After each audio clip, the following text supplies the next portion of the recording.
evening, Darkness Seekers.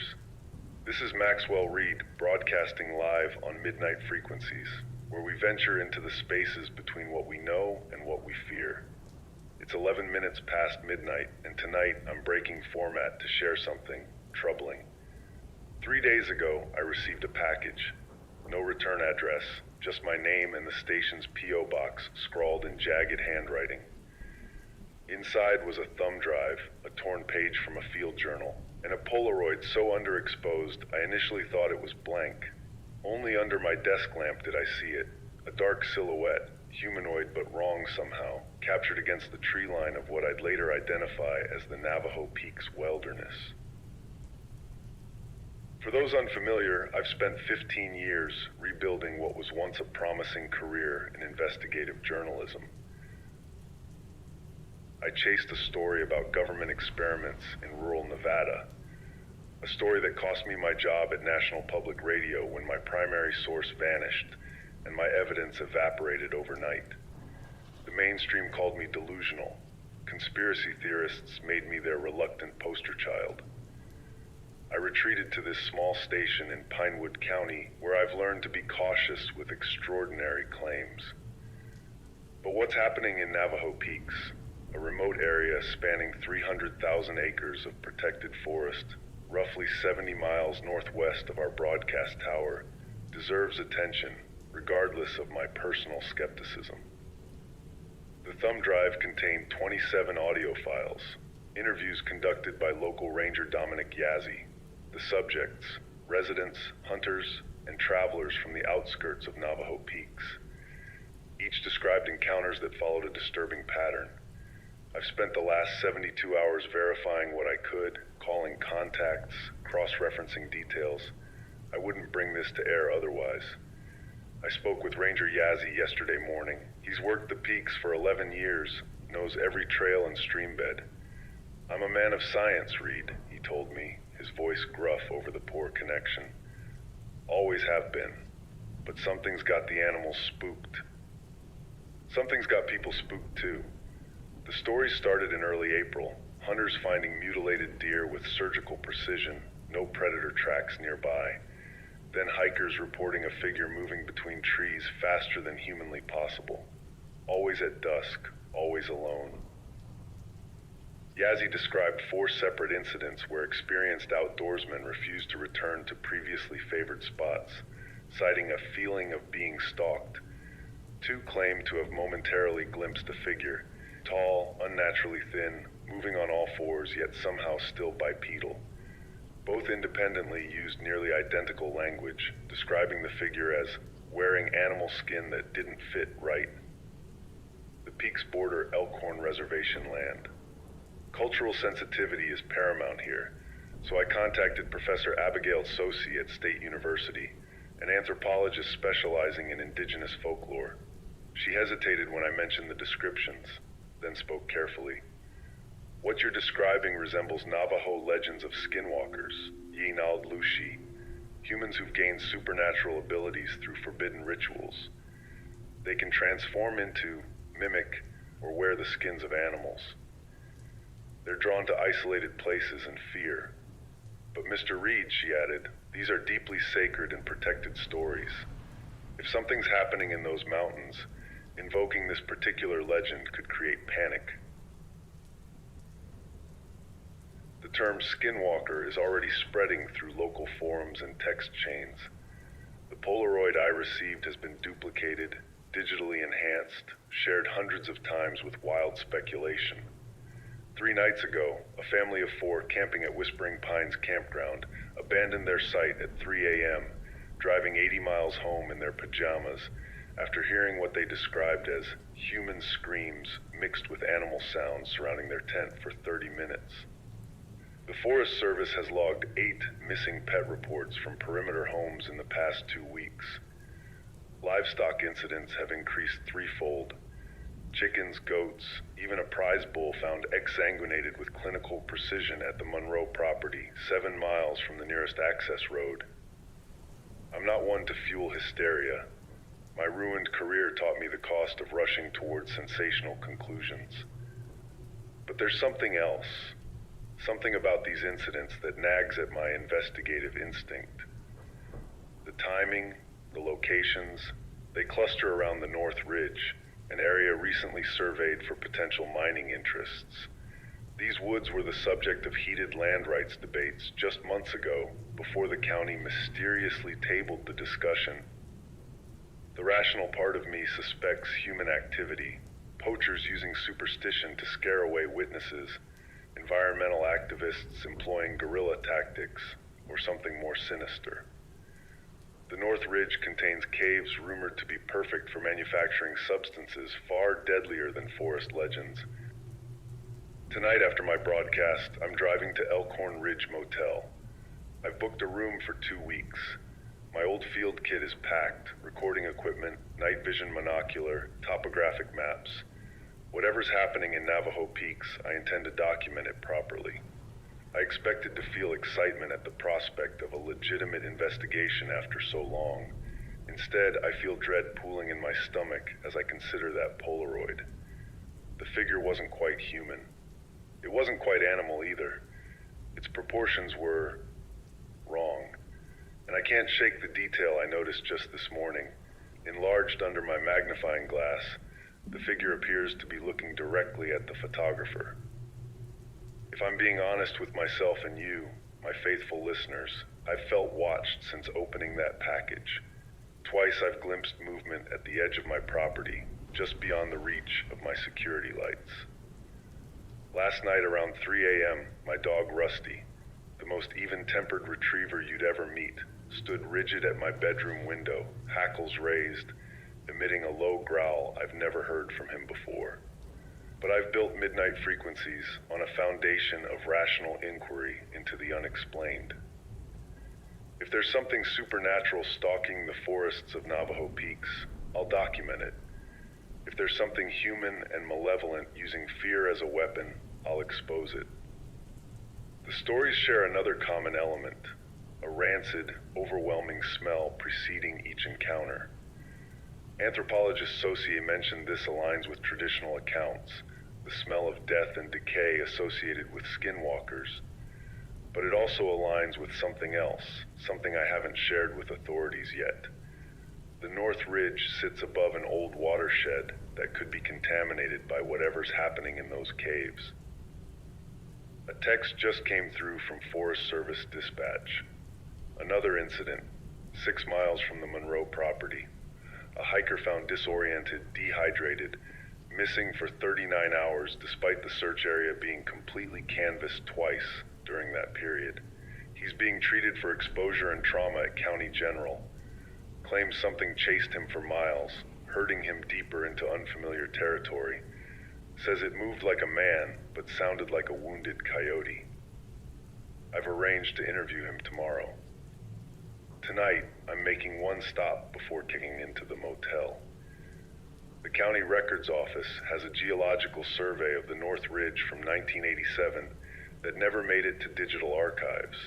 There's a notation on the hand-drawn map I obtained that references a network of caves not marked on modern maps.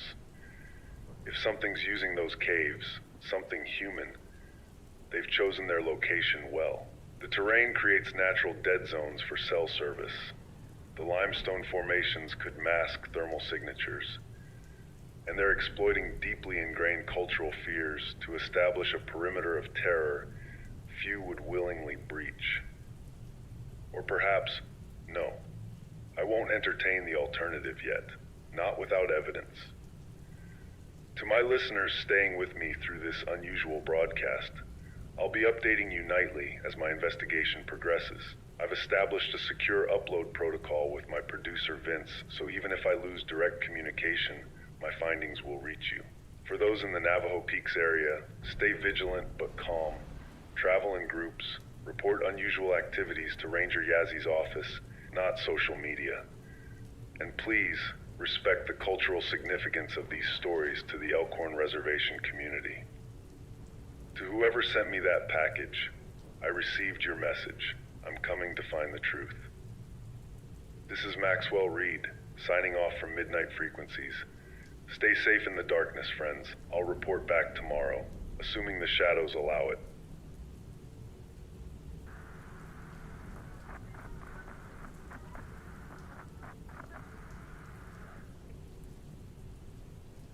Midnight Frequencies coming to you live from room 14 of the Elkhorn Ridge Motel. This is Maxwell Reed, broadcasting from the edge of the Navajo Peaks wilderness where the temperature has dropped to 43 degrees despite being May. I'm using portable equipment tonight. My apologies for the occasional interference. The motel's Wi-Fi is spotty at best, and something's causing disruptions to cell service throughout the area. It's been 48 hours since I arrived in this small community, and what I've found raises more questions than answers. The tension here is palpable. You can feel it in the diner where conversations halt when the door opens, in the premature closing of local businesses, in the way parents are keeping children indoors after sundown. My first interview was with Sheriff Lenora Blackwood, 22-year veteran of county law enforcement. She greeted me with undisguised suspicion in her wood-paneled office, walls lined with hunting trophies and community service awards. "Your broadcast isn't helping matters," she informed me, sliding a folder across her desk. 13 reported sightings in 2 days since you went on air. That's more than the entire month prior. She maintains that mass hysteria, not supernatural forces, explains the surge in reports. Yet the folder contained incident details too specific, too consistent to dismiss entirely. Sheriff Blackwood's theory involves a three-pronged problem: poachers using scare tactics, hallucinogenic compounds potentially leaking into water sources near the North Ridge, and opportunistic pranksters amplifying fear. Logical explanations, except for one detail. The incidents began 6 weeks before my broadcast.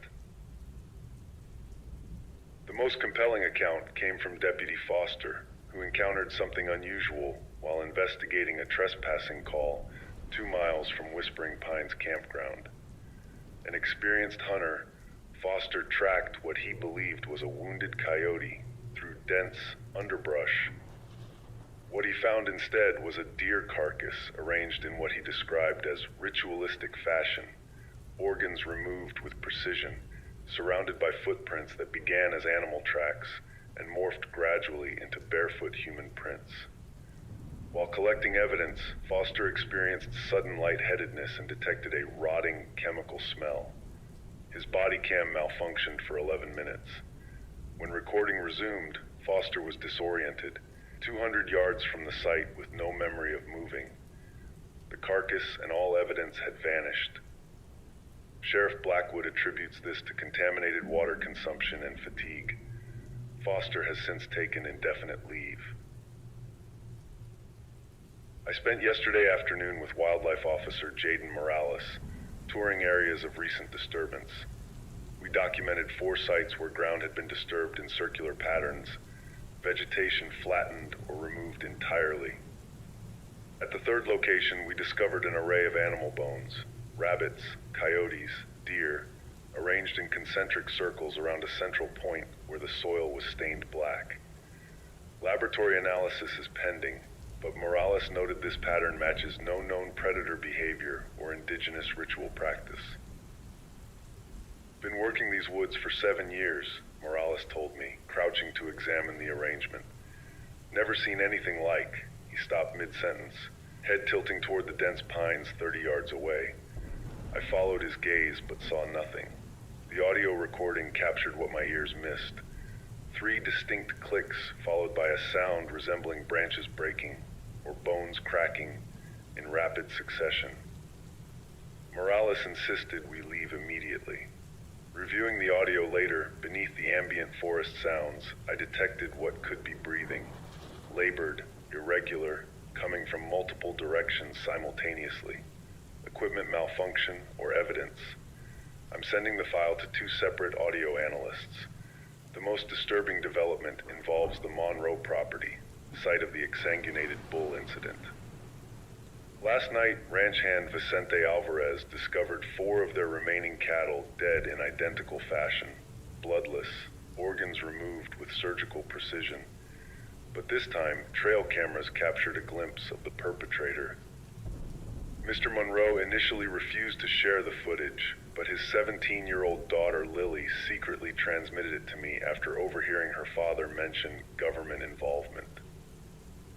The 14-second clip shows a figure moving with unnatural speed along the fence line. The infrared quality is poor, but what's visible is troubling. The proportions wrong, movements jerky yet fluid, appearing to shift between bipedal and quadrupedal locomotion. Most disturbing is the final frame, where the figure seems to look directly at the camera before the feed cuts to static. Lily Monroe reported that following the cattle incident, their family dog, a 100-pound German Shepherd named Commander, has refused to leave the house. Twice, the animal has thrown himself against the window facing the property's northern boundary, barking frantically at something the family couldn't see. The second time resulted in a hairline fracture of the dog's shoulder, yet it continued attempting to break through the glass until sedated. I interviewed Lily's grandfather, former Forest Service Ranger Walter Monroe, who offered a perspective I hadn't considered. These mountains have secrets, he told me, his weathered hands trembling slightly as he loaded his shotgun. Things the government files don't acknowledge. Back in 1973, we had a similar situation. Livestock mutilations, people going missing, that same smell everyone's reporting now. Then the military showed up, closed off 5 square miles of forest for training exercises. When they left 3 months later, the incidents stopped. Monroe's story correlates with county archives I accessed this morning. The area designated for those exercises encompasses the North Ridge cave system I've been investigating. Local newspaper accounts from that period reference an explosion attributed to a forest fire, though no fire was officially recorded. At the local diner this morning, I overheard 3 separate conversations about skinwalkers. The term has evolved from whispered speculation to assumed fact for many residents. Hunting supply store owner Gabriella Winters reported selling out of ammunition twice this week, unprecedented outside hunting season. Home security system installations have increased 300%, according to electrician Troy Watson. Most telling is the community's fracturing response. 2 distinct camps have emerged, those embracing supernatural explanation and those insisting on human culprits. The divide largely follows cultural lines, creating tension between longtime residents and the reservation community. This morning, graffiti appeared on the community center wall. Skin them back. I spent 3 hours today with Elkhorn Reservation Elder Franklin Begay, who agreed to speak with me after considerable persuasion. His perspective offers crucial context. What white society calls skinwalkers are part of complex spiritual traditions often misunderstood and exploited. True or not, someone is using these beliefs as a weapon against our community. The last time these rumors spread, 3 Navajo homes were burned.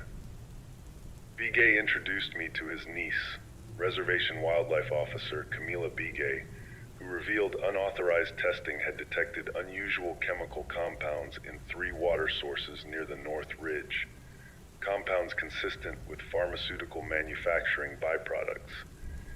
This suggests my suspicion about the caves being used for illegal drug production may have merit.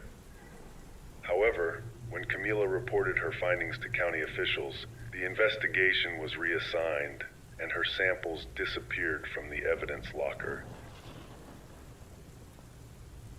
Tonight, I intended to explore the North Ridge access road, but my plans changed after receiving an anonymous voicemail from someone claiming to work security for Horizon Minerals, a subsidiary of Dynatech Industries that had expressed interest in mining rights before discussions were abruptly tabled 3 months ago. The caller refused to meet, but directed me to a maintenance shed behind the abandoned Rushing Creek sawmill.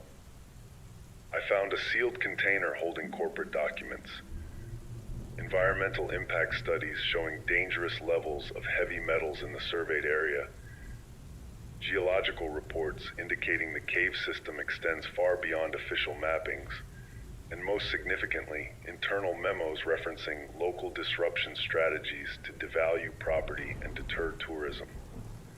The timestamps align perfectly with the beginning of the incidents.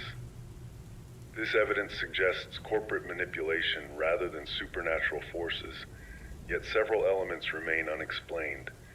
The unidentifiable figure on multiple recordings, the impossible speed captured on thermal imaging, and the cattle mutilations executed with precision beyond typical human capability. I've secured these documents in a timed electronic lockbox that will automatically upload contents to 3 separate servers if I fail to enter the daily code. Call it insurance. Since arriving here, I've experienced escalating instances of surveillance. My motel room was searched while I interviewed the Monroes. My laptop shows evidence of attempted access, and twice I've observed the same unmarked black SUV following my movements. Most unsettling was last night's incident. Returning to my motel after interviewing Deputy Foster, I found 23 seconds of new audio on my primary recorder, a recording I never made. The content, raspy breathing punctuated by what sound analysts describe as vocalization outside normal human parameters, and 3 words in a distorted, multi-layered voice. Leave these woods. Electronic manipulation is the likely explanation, but the timing is too precise to dismiss as random intimidation. Whatever corporate entity is operating here has sophisticated resources and a vested interest in perpetuating Skinwalker hysteria. Tomorrow I'm meeting with Professor Marcus Halsey from the State University Geology Department, who's agreed to analyze soil samples from the disturbed sites. I've also arranged an interview with former Horizon Minerals surveyor Josephine Lynn, who left the company abruptly after the initial North Ridge assessment. To my listeners following this investigation, particularly local residents, I urge calm and critical thinking. Whether we're dealing with corporate environmental crimes, psychological warfare, or something beyond conventional understanding, division and panic only benefit those orchestrating these events. Something just struck my window. There's nothing visible outside, but the glass is cracked in a distinct pattern. It looks almost like a handprint, but the proportions are wrong. The fingers too long, joints bent at impossible angles. And that smell, the same decay and chemical odor witnesses have described, is suddenly filling my room. The temperature has dropped at least 15 degrees in seconds. I need to investigate this immediately. If someone's attempting to intimidate me with staged phenomena, they've inadvertently provided evidence. This is Maxwell Reed signing off for now. I'll broadcast again tomorrow with updates on the soil analysis and surveyor interview. Until then, stay vigilant, question everything, and remember, fear is the weapon they're using, regardless of who they ultimately prove to be.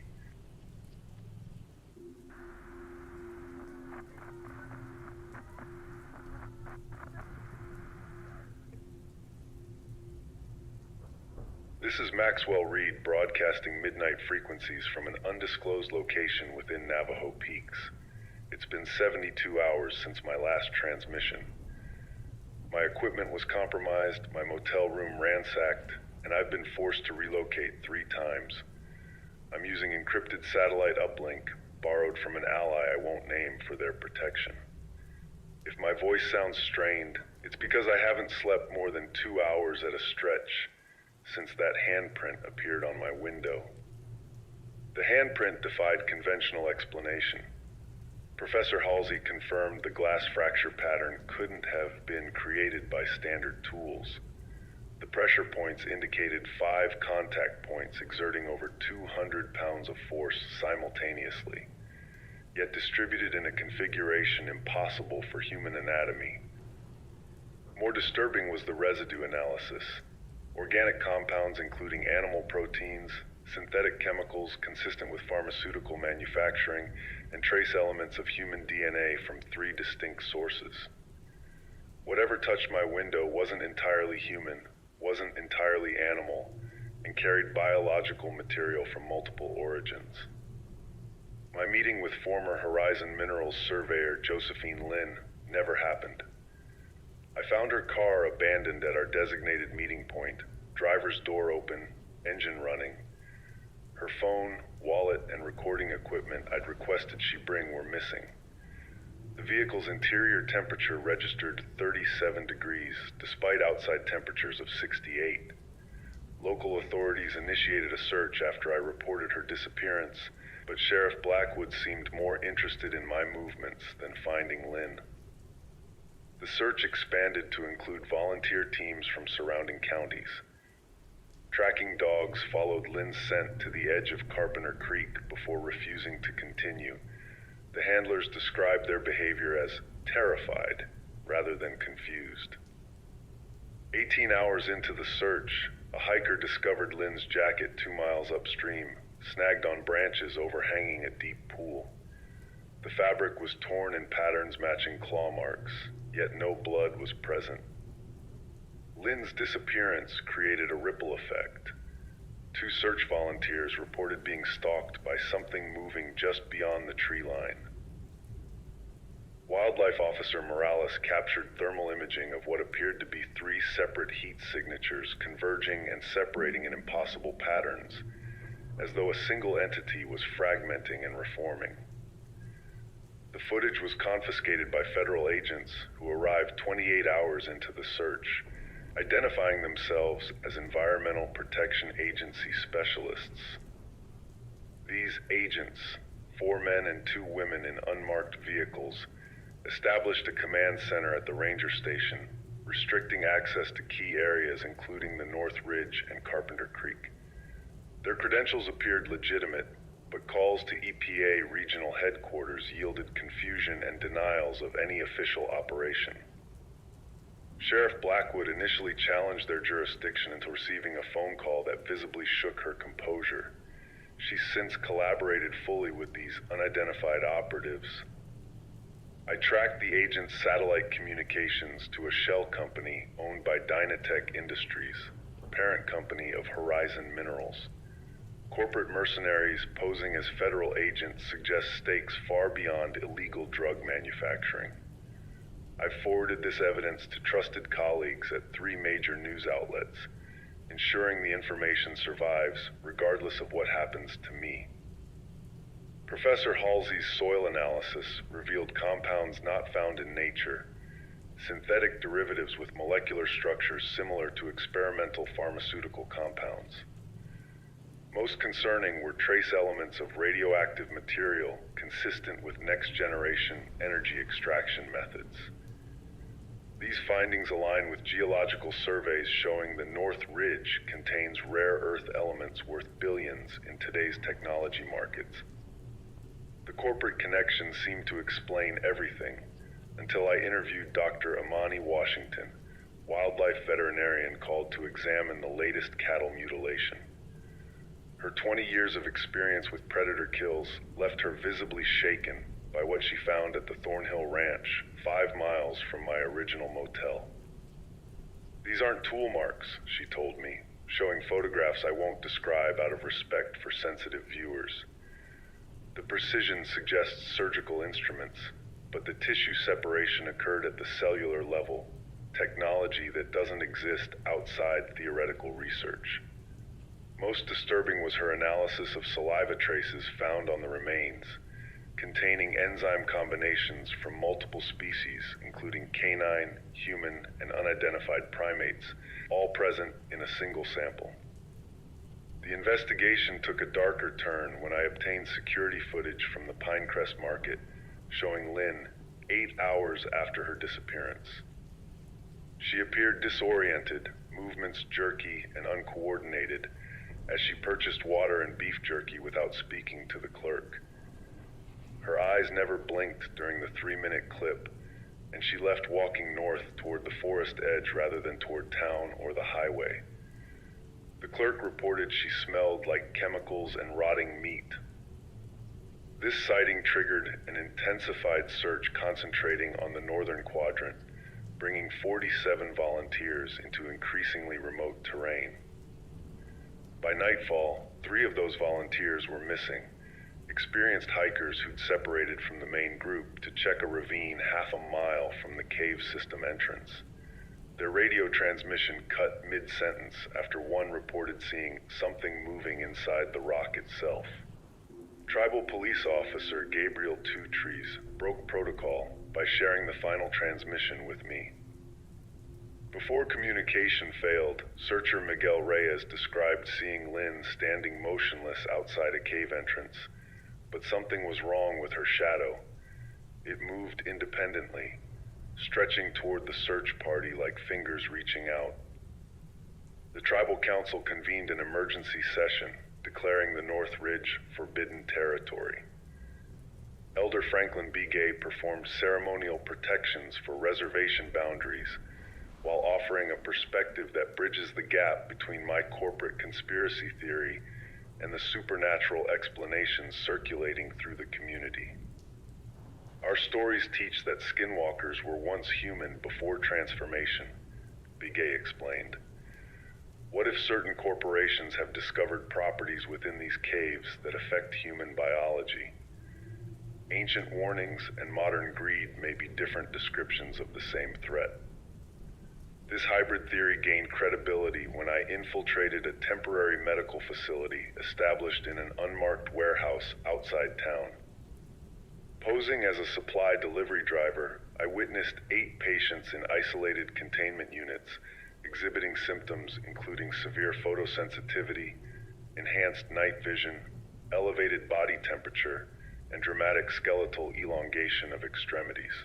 Medical staff wore hazmat-level protection while administering experimental treatments to reverse what one physician termed aggressive biological restructuring. I retrieved a discarded clipboard containing partial patient names, including surnames matching the 3 missing search volunteers, and an initial JL, with admission time corresponding with Lynn's market appearance. Security discovered my presence before I could photograph the documents, forcing my retreat through emergency exits with 2 guards in pursuit. The corporate presence expanded overnight. 37 unmarked vehicles now patrol access roads. Communication jammers have been installed on surrounding ridges, and local cell service has been reduced to isolated pockets. Residents report unmarked helicopters performing sweeping patterns over the forest between midnight and 4 a.m., equipped with specialized lights that pierce even the densest canopy. Interviewing residents within a 10-mile radius of the North Ridge revealed a pattern I'd initially missed. 23 people reported missing pets or livestock, also experienced home security system failures, unusual power fluctuations, and unexplained property damage, consistently between 2 and 3 a.m. In 16 cases, residents reported waking to find their doors or windows open, despite having secured them before sleeping. Most disturbing was Lancaster family's experience 3 nights ago. 14-year-old Zoe Lancaster captured audio on her phone after being awakened by scratching sounds at her second-story window. The recording contains 30 seconds of rhythmic scratching followed by what audio forensics expert Oliver Bryant identified as subvocal speech, words formed without passing air through vocal cords. Enhanced and filtered, the phrase "let us in" repeats 17 times in voices mechanical and organic simultaneously. The Lancaster home sits directly above an underground tributary feeding from the cave system. Water testing revealed the same chemical compounds found at mutilation sites and in the window residue from my motel.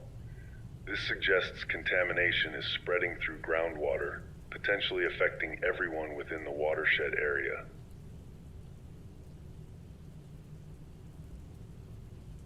Yesterday morning, I followed Dynatech security vehicles to an unmarked access road leading to what satellite imagery shows as an abandoned mining operation. From a concealed position, I documented 6 refrigerated trucks arriving empty and departing loaded, under armed guard.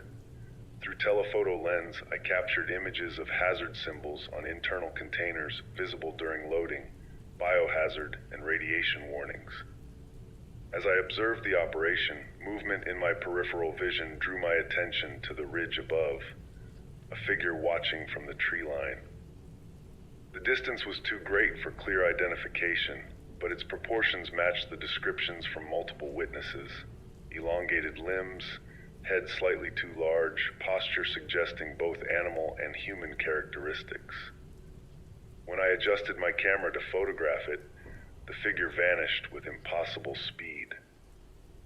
I felt something change in that moment, as though being added to a list, marked somehow. The sensation of being watched has intensified since, becoming omnipresent. Twice I've awakened to find my current shelter's door unlocked despite multiple security measures.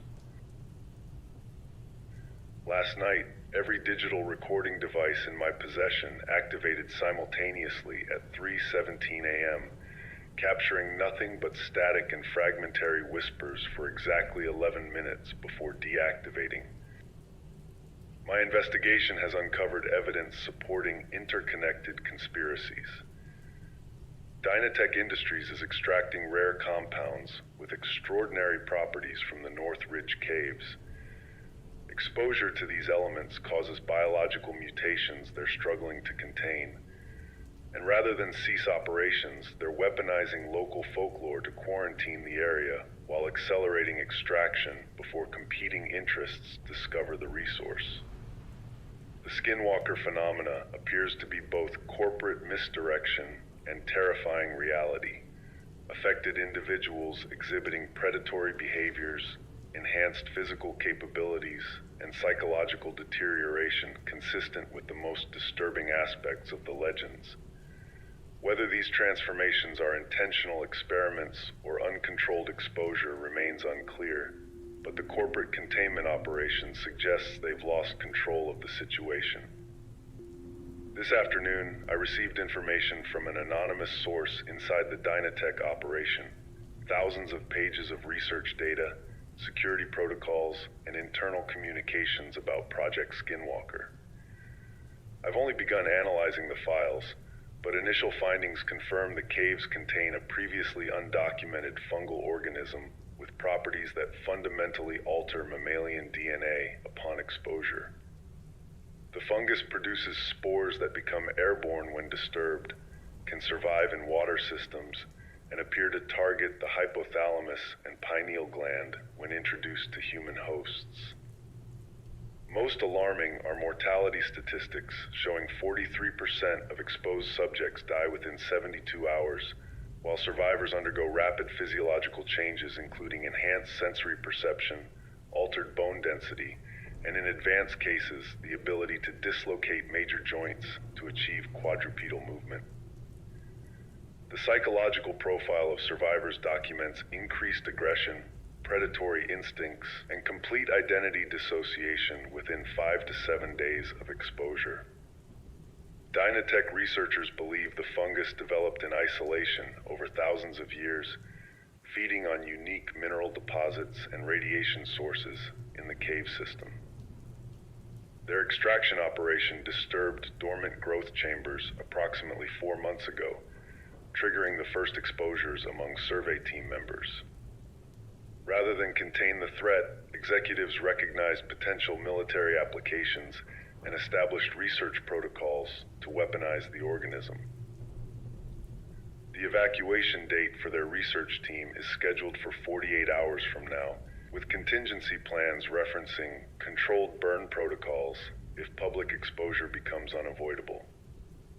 I've transmitted this evidence to federal authorities outside Dynatech's influence sphere, but response time may exceed the evacuation timeline.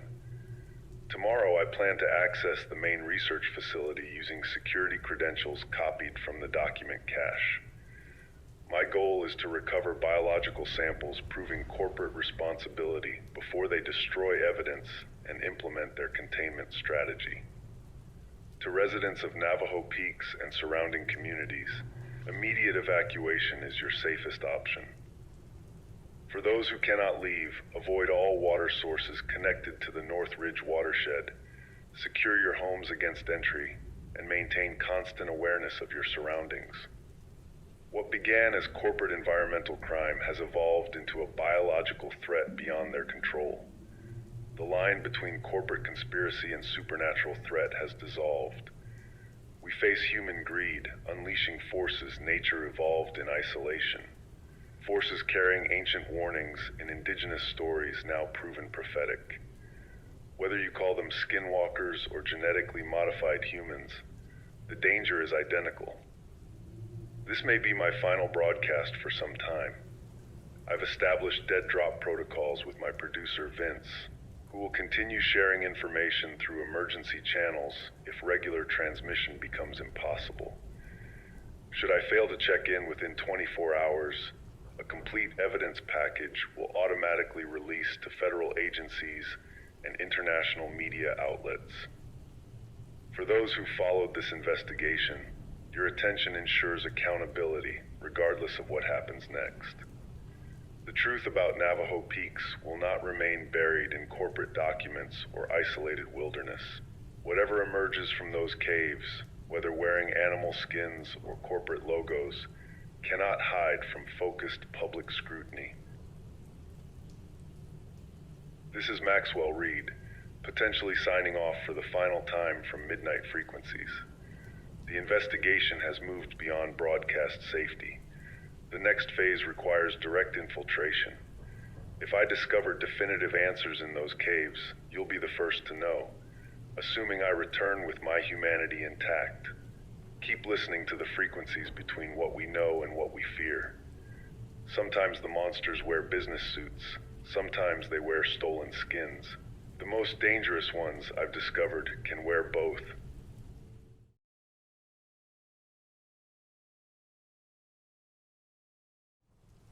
You know, people always ask me why I do this work, why I spend months chasing shadows in forgotten corners of America, digging into cases that local law enforcement has already written off as lost causes. The truth is, I've been asking myself that same question for the better part of 15 years now, and I think I finally found my answer 3 months ago in a little mountain town called Whispering Pines, Colorado. What started as a routine missing person investigation turned into something that fundamentally changed how I see the world, and more importantly, how I see the people in it. My name is David Kane, and I make my living as a freelance investigative journalist specializing in cold cases and unexplained disappearances. I've covered everything from runaway teenagers who vanished from bus stations to experienced hikers who seemed to evaporate into thin air on well-marked trails. Over the years, I've developed what you might call a methodology. I don't chase conspiracy theories or supernatural explanations. I follow the evidence, I talk to people, and I keep digging until I find answers that make sense in the real world. That approach has served me well, solving cases that others had given up on. But it also meant I was completely unprepared for what I would encounter in Whispering Pines. The case came to me through an email in early March from a woman named Lisa Hartwell. Her younger sister, Emma, 28 years old and an accomplished nature photographer, had disappeared during what should have been a routine day hike in the Colorado Rockies. Emma had been documenting wildlife migration patterns for a conservation magazine, something she'd done dozens of times before in far more remote locations. She was experienced, well-equipped, and had left detailed plans with both her sister and the local ranger station. When she failed to check in after 3 days, search and rescue teams scoured the area for 2 weeks before calling off the active search. That was 3 weeks before Lisa contacted me. What drew me to this particular case wasn't just the mystery of Emma's disappearance, but the complete lack of logical explanation for it. Emma's rental car had been found exactly where she'd parked it at the Deer Creek trailhead, unlocked with her keys still in the ignition. Her campsite at the designated camping area was undisturbed, her tent still properly staked, her food supplies untouched by wildlife. The search teams had found her expensive camera equipment approximately 2 miles off the main trail, sitting on a flat boulder as if someone had carefully placed it there. There were no signs of struggle, No blood, no torn clothing, no indication of an animal attack. Emma Hartwell had simply vanished. I drove into Whispering Pines on a gray Thursday morning in late March, the kind of day where the clouds hang so low you can barely see the peaks of the surrounding mountains. The town itself was exactly what you'd expect from a mountain community of maybe 800 people. A main street lined with weathered storefronts, a combination gas station and grocery store, a diner that probably hadn't changed its menu since 1970, and that particular kind of silence that comes from being 40 miles from the nearest highway. I'd booked a room at the Pine Valley Motor Lodge, the kind of place where the rates are reasonable and nobody asks too many questions about how long you plan to stay. My first stop was the Sheriff's Department, a small brick building that shared space with the volunteer fire department and the town's single post office. Sheriff Davidson was a man in his late 50s with the kind of weathered face that comes from spending decades in mountain weather. When I introduced myself and explained why I was there, something shifted in his expression. Not hostility exactly, but a wariness that seemed disproportionate to my simple request for information about Emma's case. He told me the search had been thorough, that his department had done everything by the book, and that sometimes people just get lost in the mountains. When I pressed him for details about the investigation, he became increasingly uncomfortable, eventually telling me that the case file was still technically open and he couldn't discuss specifics with a journalist. What struck me about that conversation wasn't what Sheriff Davidson said, but what he didn't say. In my experience, local law enforcement officers dealing with missing person cases usually fall into one of two categories. Either they're eager to share information in hopes that media attention might generate new leads, or they're defensive about their handling of the case. Davidson was neither. He seemed genuinely troubled by Emma's disappearance, but also strangely reluctant to dig deeper into it. When I mentioned that I'd like to hike the area where she'd gone missing, he strongly advised against it, citing unstable weather conditions and the early season snowpack. It was the kind of warning that felt less like professional advice and more like a personal plea. After leaving the sheriff's office, I walked down Main Street to Gallagher's General Store, the kind of place that serves as an unofficial community center in small mountain towns. The owner, Roy Gallagher, was a man in his 70s with the sharp eyes and careful speech of someone who'd spent a lifetime listening to other people's stories. When I mentioned Emma's disappearance, Roy's demeanor immediately became more serious. He remembered her well, he said, because she'd stopped in several times during the week before she vanished, buying trail supplies and asking about local wildlife patterns. What he told me next would prove to be the first thread in unraveling a mystery far more complex than a simple missing person case. Roy leaned across the counter and lowered his voice, even though we were the only two people in the store. He told me that things had been different in Whispering Pines over the past year, ever since the Blackwood family had moved back to their old property up near the hiking trails. People in town were on edge, he said, though most wouldn't admit it openly. There had always been stories about that area, old Ute legends about hungry shadows and things that wore faces that weren't their own, but those were just stories. What wasn't a story was the fact that Emma Hartwell was the third person to go missing in those mountains in the past 18 months. And all three disappearances had happened within a 5-mile radius of the old Blackwood ranch. As Roy spoke, I found myself taking mental notes, not just about what he was telling me, but about how he was telling it. This wasn't the rambling of a superstitious old man trying to spook a city reporter. Roy Gallagher was genuinely frightened, and he was trying to warn me about something he couldn't quite articulate. When I asked him about the other disappearances, he mentioned a rock climber from Denver who'd vanished the previous summer, and a wildlife biologist who'd gone missing in the fall.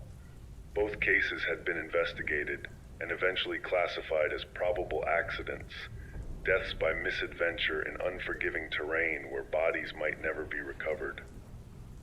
But Roy wasn't convinced, and after spending an hour listening to him, neither was I. That evening, I retrieved Emma's camera equipment from the sheriff's department evidence locker. Davidson had been reluctant to let me examine it, but he couldn't legally prevent me from viewing items that weren't considered crucial evidence in an active criminal investigation. Emma's camera was a high-end digital model, the kind that serious photographers use for professional work. The memory card contained over 300 images from her final week in Whispering Pines, and as I scrolled through them on my laptop in my motel room, I began to understand why Roy Gallagher was so unsettled.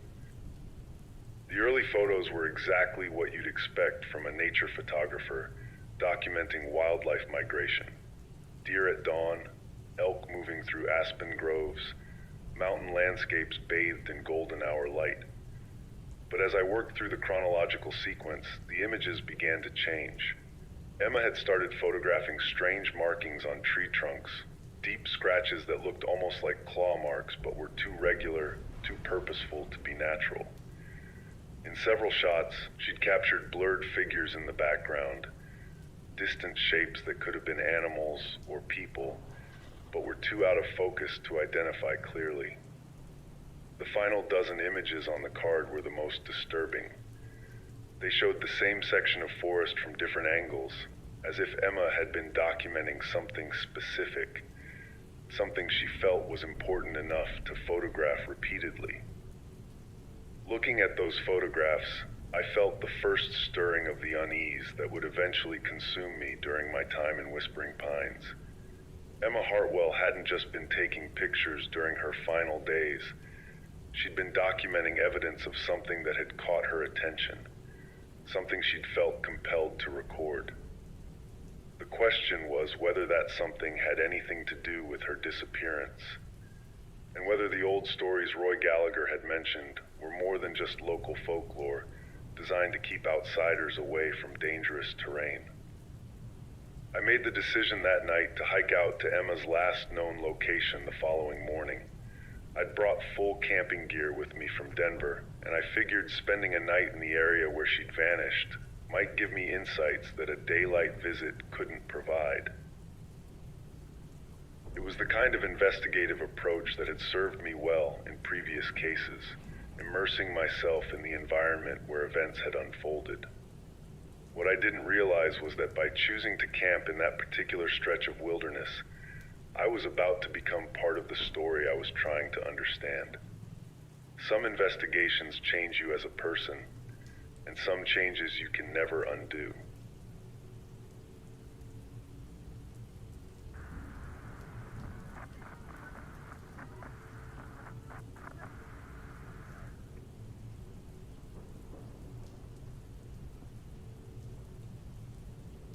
That night, camping near Emma's last known location taught me that there's a difference between being alone in the wilderness and feeling truly isolated.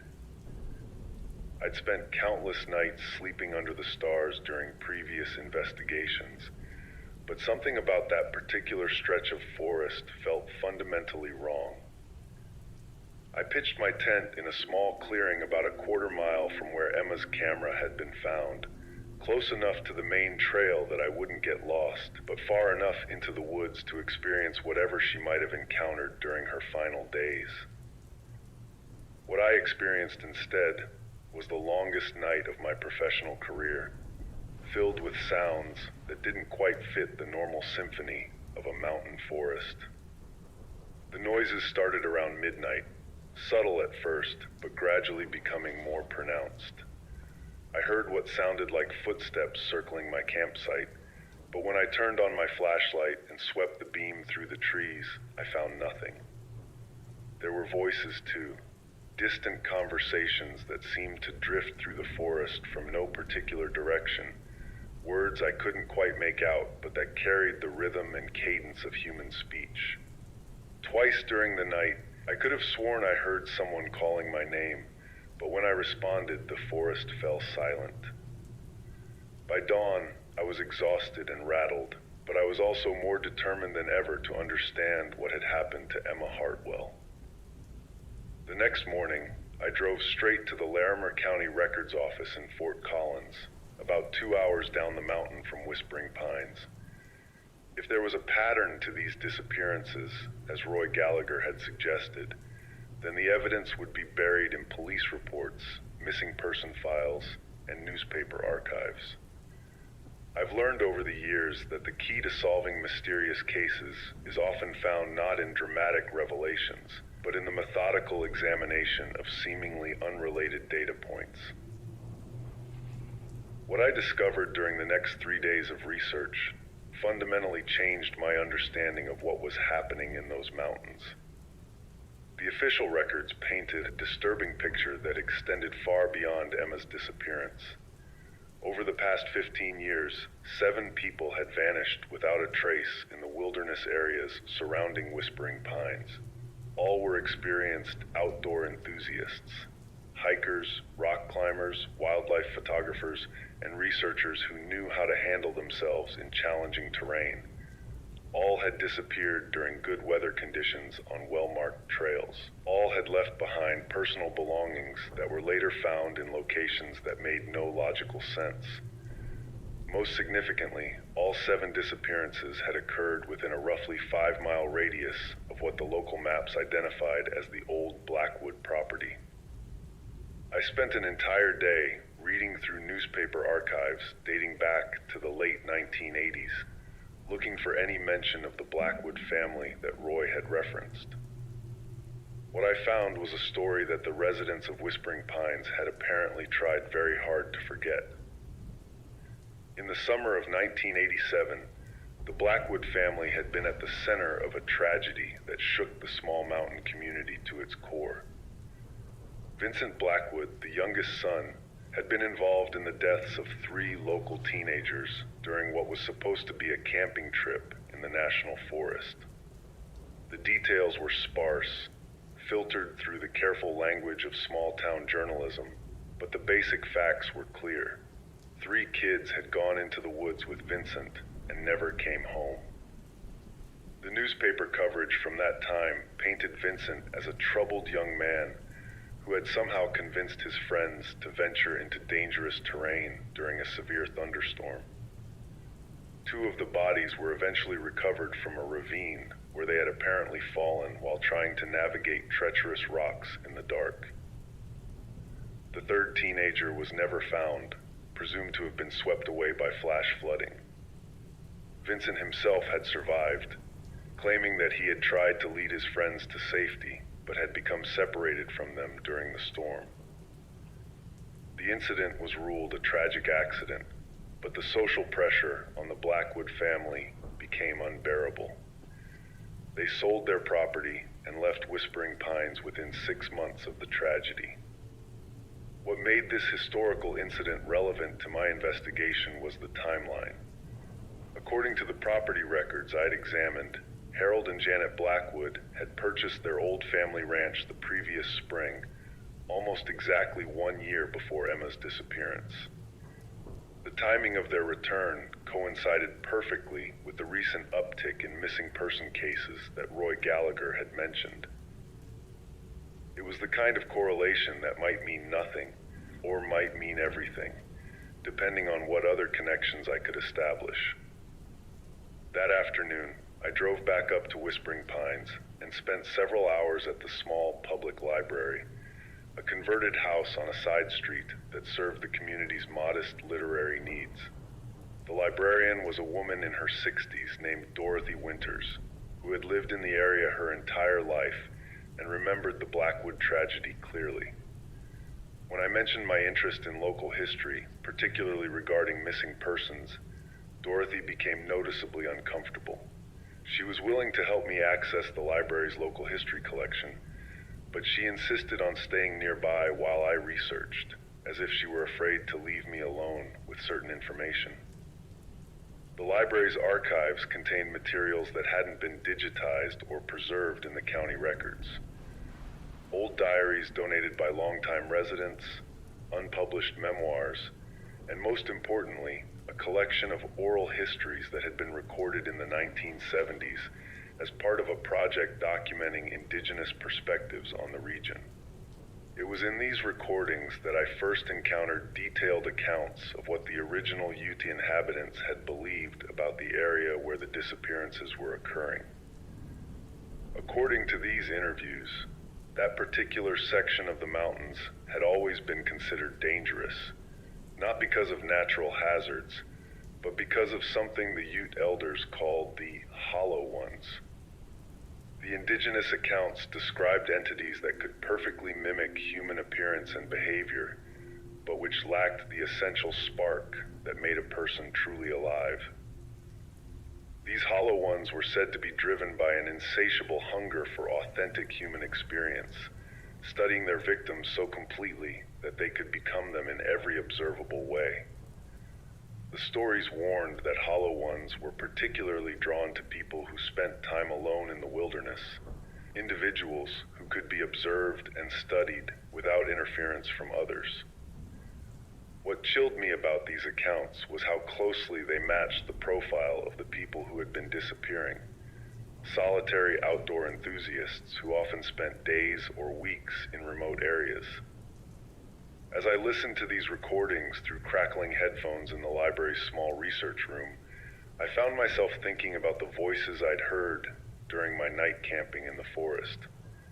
The conversations that had seemed to drift through the trees without any visible source suddenly took on a more sinister significance. Had I been hearing the Hollow Ones that the Ute elders had warned about, practicing their mimicry in the darkness? Or was I allowing local folklore to color my perception of what had probably been nothing more than the acoustic tricks that mountain terrain can play on an exhausted mind? Dorothy Winters must have sensed my growing unease because she approached me as I was packing up my research materials that evening. In a voice barely above a whisper, she told me that she had known Emma Hartwell during the photographer's final week in town. Emma had spent considerable time at the library, researching the same oral history collection I'd been examining. She had been particularly interested in the indigenous accounts of Hollow Ones, taking extensive notes and asking Dorothy detailed questions about the locations where these entities were said to appear. Emma had seemed excited by what she was learning, as if the folklore explained something she had personally observed. What Dorothy told me next made my blood run cold. During Emma's final visit to the library, just 2 days before her disappearance, she had confided that she believed she was being watched during her wilderness photography sessions. She described seeing the same figure at multiple locations over several days, always at a distance, always just at the edge of her camera's range. What had disturbed Emma wasn't just the presence of this observer, but the fact that something about their behavior felt fundamentally wrong. They moved through the forest too quietly, stood motionless for too long, and seemed to be studying her rather than simply hiking through the same area. I left the library that evening with a growing sense that Emma's disappearance was connected to something far more complex than a simple hiking accident. The historical pattern, the indigenous folklore, and Emma's own observations all pointed toward the possibility that someone or something in those mountains was actively hunting people who matched a specific profile. The question was whether I was dealing with a human predator who had learned to exploit local superstitions to cover his tracks, or something else entirely. Either way, I knew that my next step had to be a direct approach to the Blackwood family. That night, back in my motel room, I spread out topographical maps of the area and marked every location where someone had disappeared over the past 15 years. The pattern that emerged was unmistakable. All 7 incidents had occurred along a rough circle with the Blackwood property at its center. The disappearances weren't random events scattered across a large wilderness area. They were happening in a specific territory that someone or something was actively patrolling. As I stared at those marked locations, I realized that my camping trip the previous night had placed me squarely within that same circle. Whatever had been watching Emma during her final days might very well have been watching me too. I made the decision that night to drive out to the Blackwood Ranch the following morning. Every instinct I'd developed during 15 years of investigative work was telling me that the answers I needed lay with Vincent Blackwood and his family. The fact that they had returned to Whispering Pines just as people started disappearing again couldn't be a coincidence. What I didn't realize was that by deciding to confront the Blackwoods directly, I was about to discover that sometimes the most dangerous thing you can do in an investigation is find exactly what you're looking for.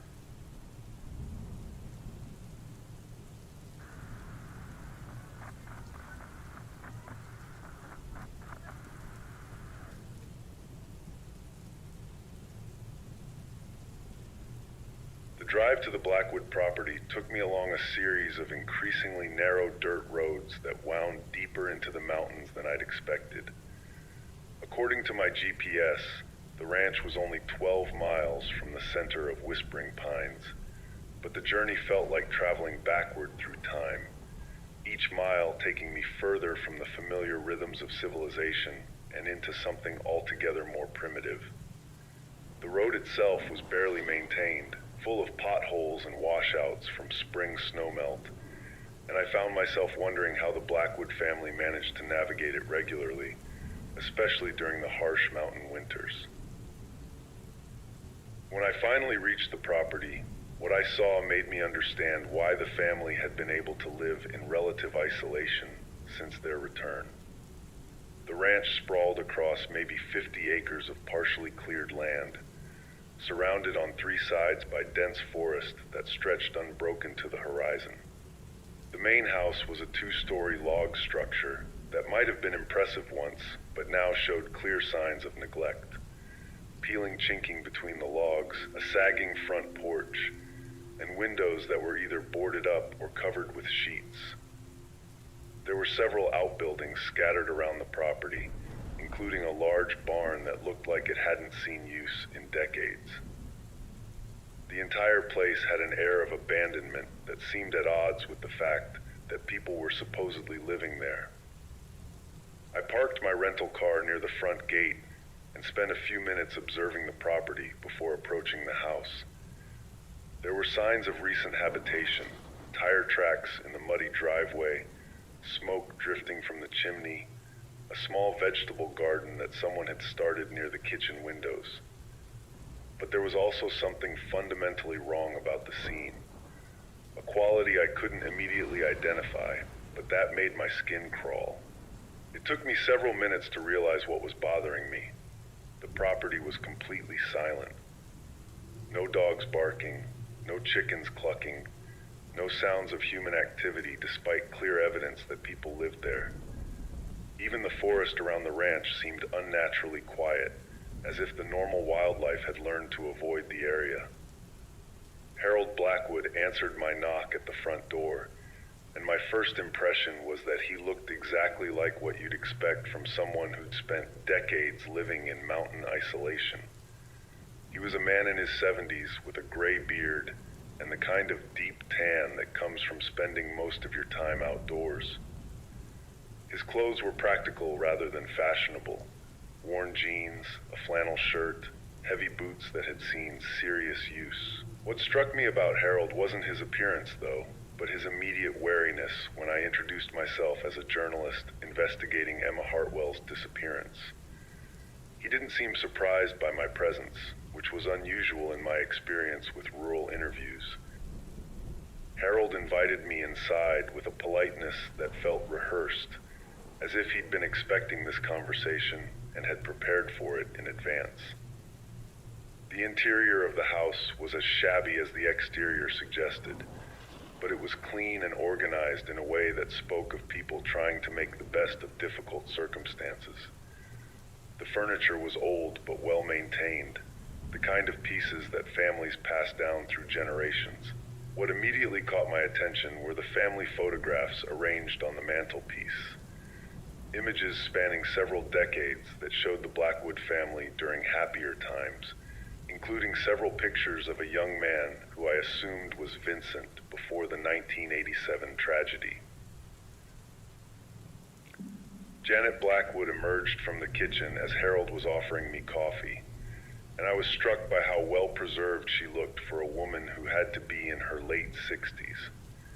Like her husband, she seemed to have been expecting my visit, greeting me with the kind of nervous hospitality that suggested she was eager to get our conversation over with as quickly as possible.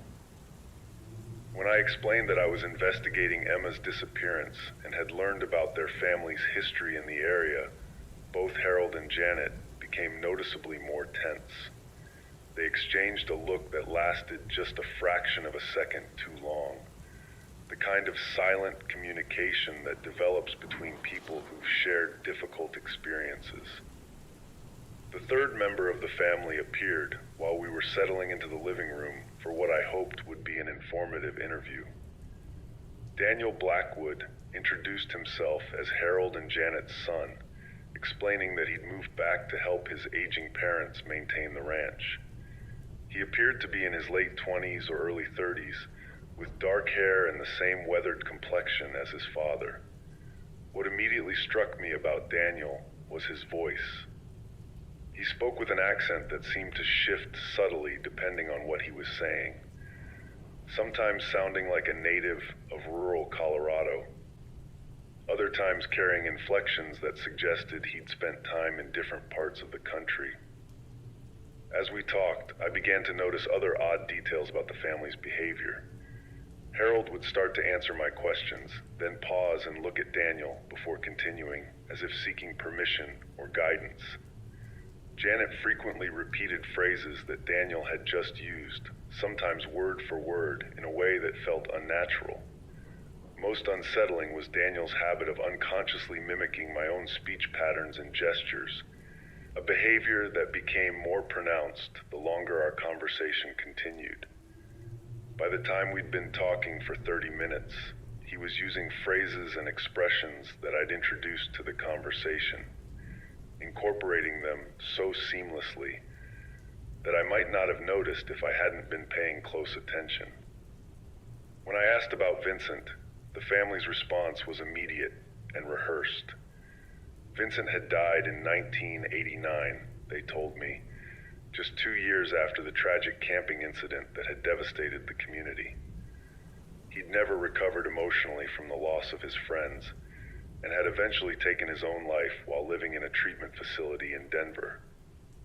They'd returned to Whispering Pines, Harold explained, because the ranch had been in their family for 3 generations, and they wanted to spend their final years in the place where they'd been happiest. It was a reasonable explanation, delivered with apparent sincerity, but something about their coordination in telling the story made it feel like a performance they'd practiced.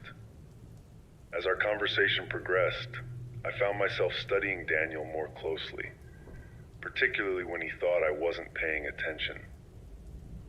There was something about his features that seemed familiar, though I couldn't immediately place where I might have seen him before. When he excused himself to use the bathroom, I took the opportunity to examine the family photographs more carefully. What I discovered made my blood run cold. The young man in the older pictures, labeled as Vincent in handwritten captions, looked remarkably similar to the person who'd introduced himself as Daniel.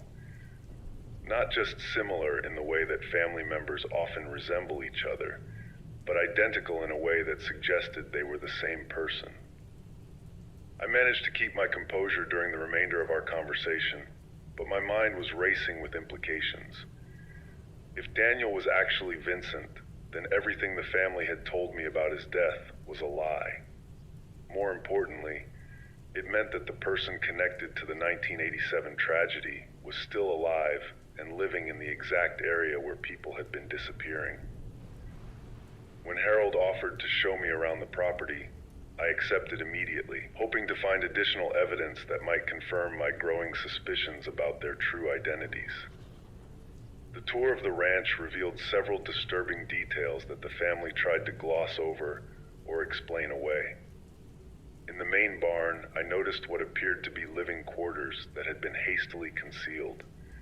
A cot with rumpled bedding, personal belongings scattered around, and most significantly, a collection of hiking gear that looked far too modern and expensive for a family struggling to maintain their property. When I commented on the equipment, Daniel claimed it belonged to a relative who visited occasionally, but his explanation felt forced and unconvincing. The most shocking discovery came when Harold was showing me the property's workshop, a small building behind the main house where the family supposedly repaired farm equipment.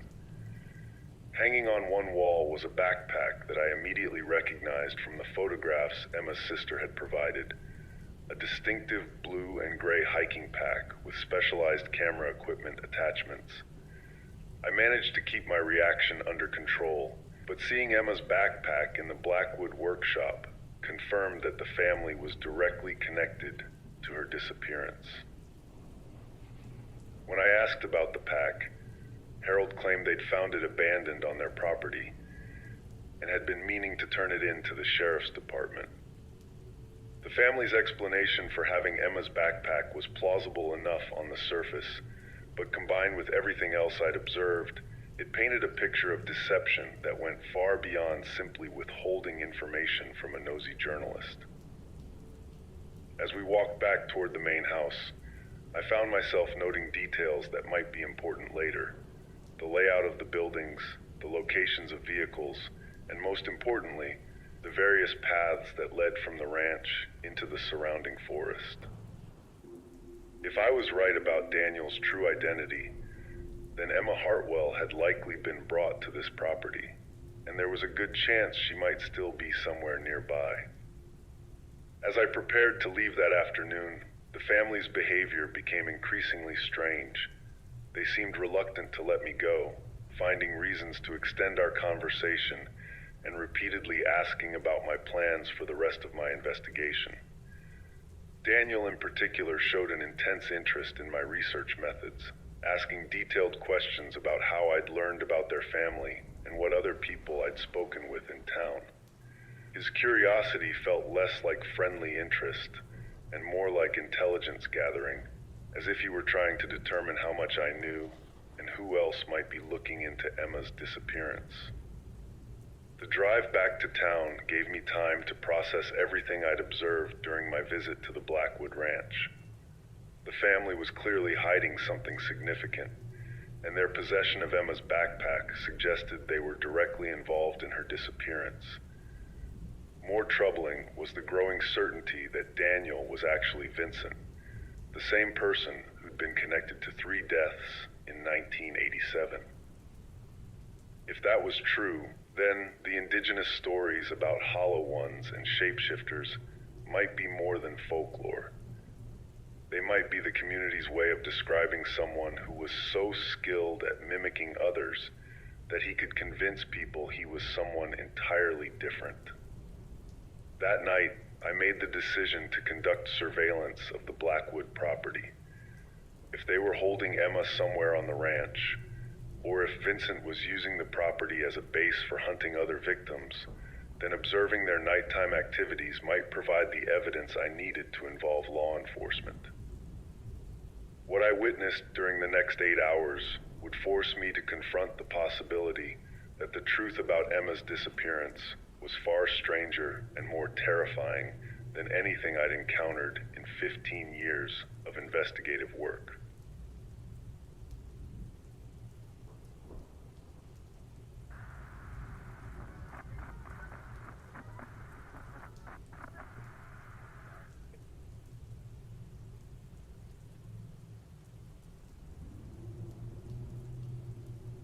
The surveillance I conducted that night changed everything I thought I understood about the Blackwood family and Vincent's true nature.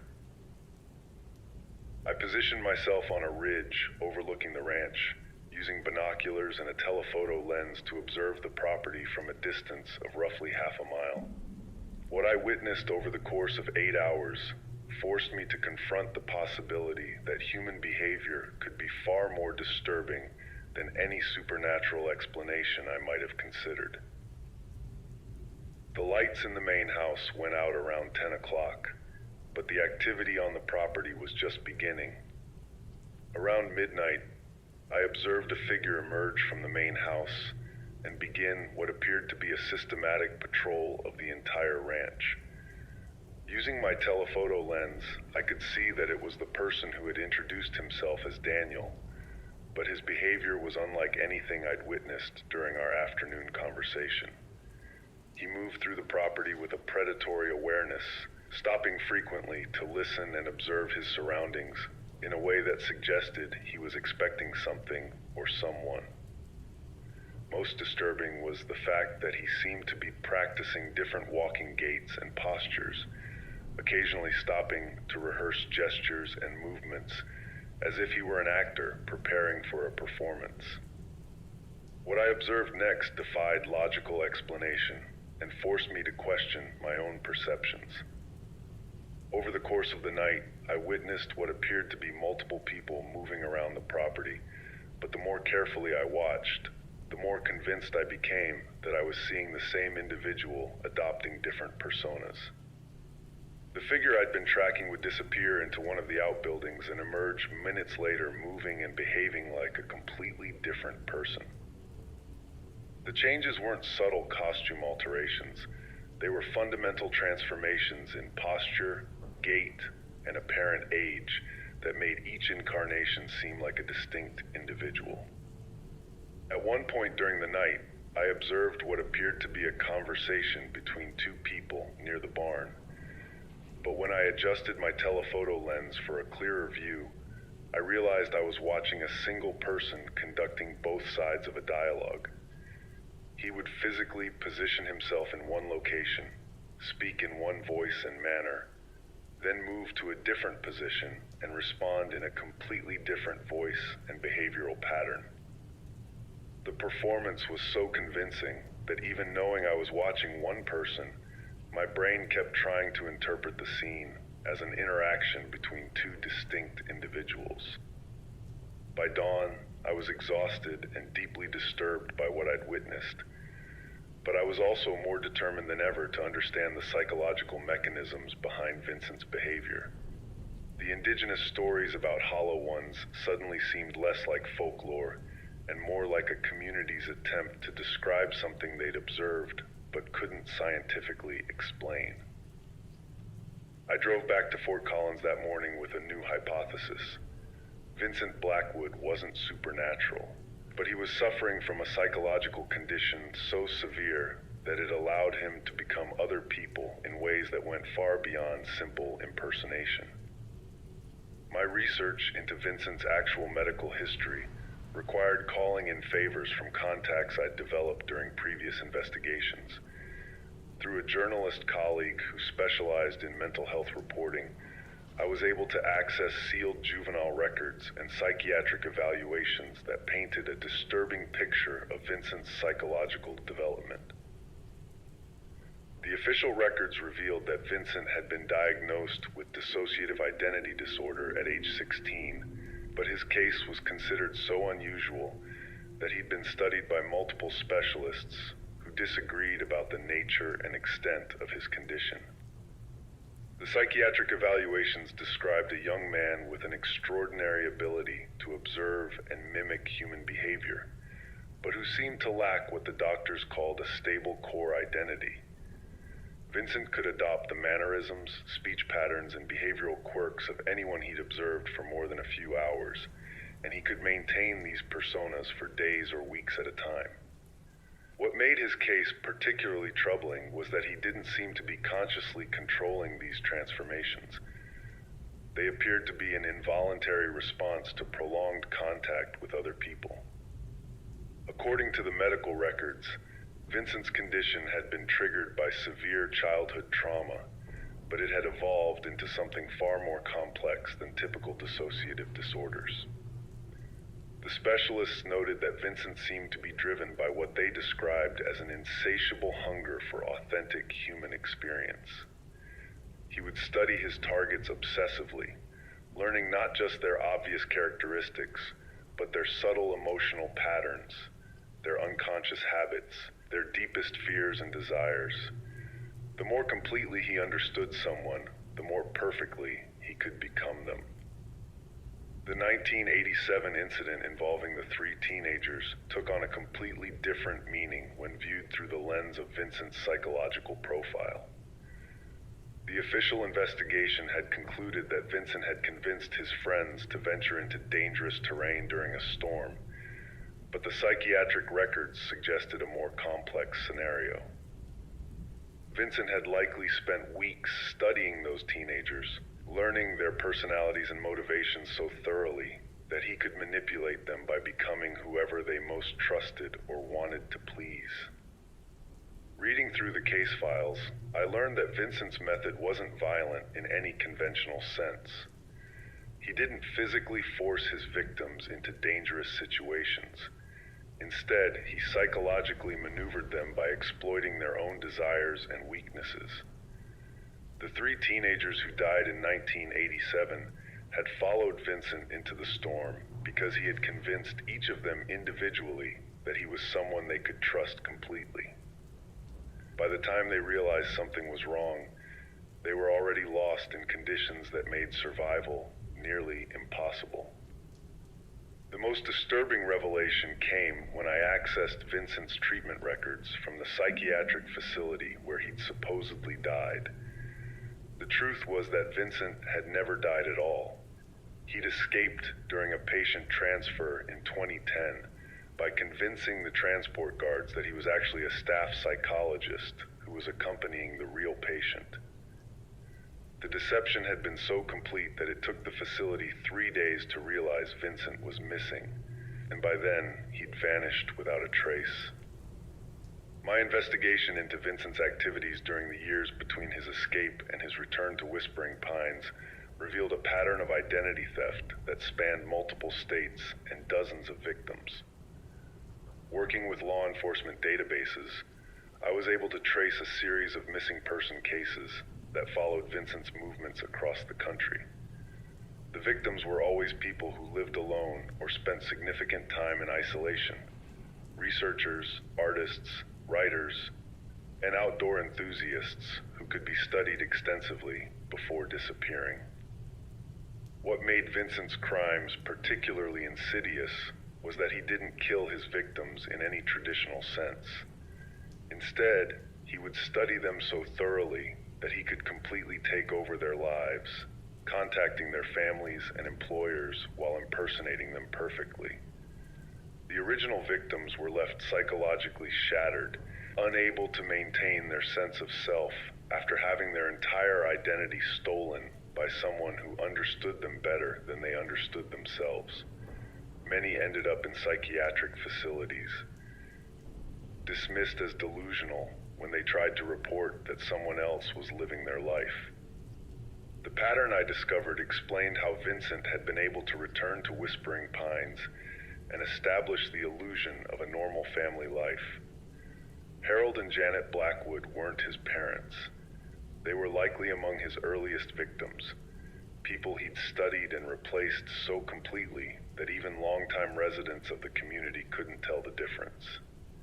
The family dynamic I'd observed during my visit suddenly made sense.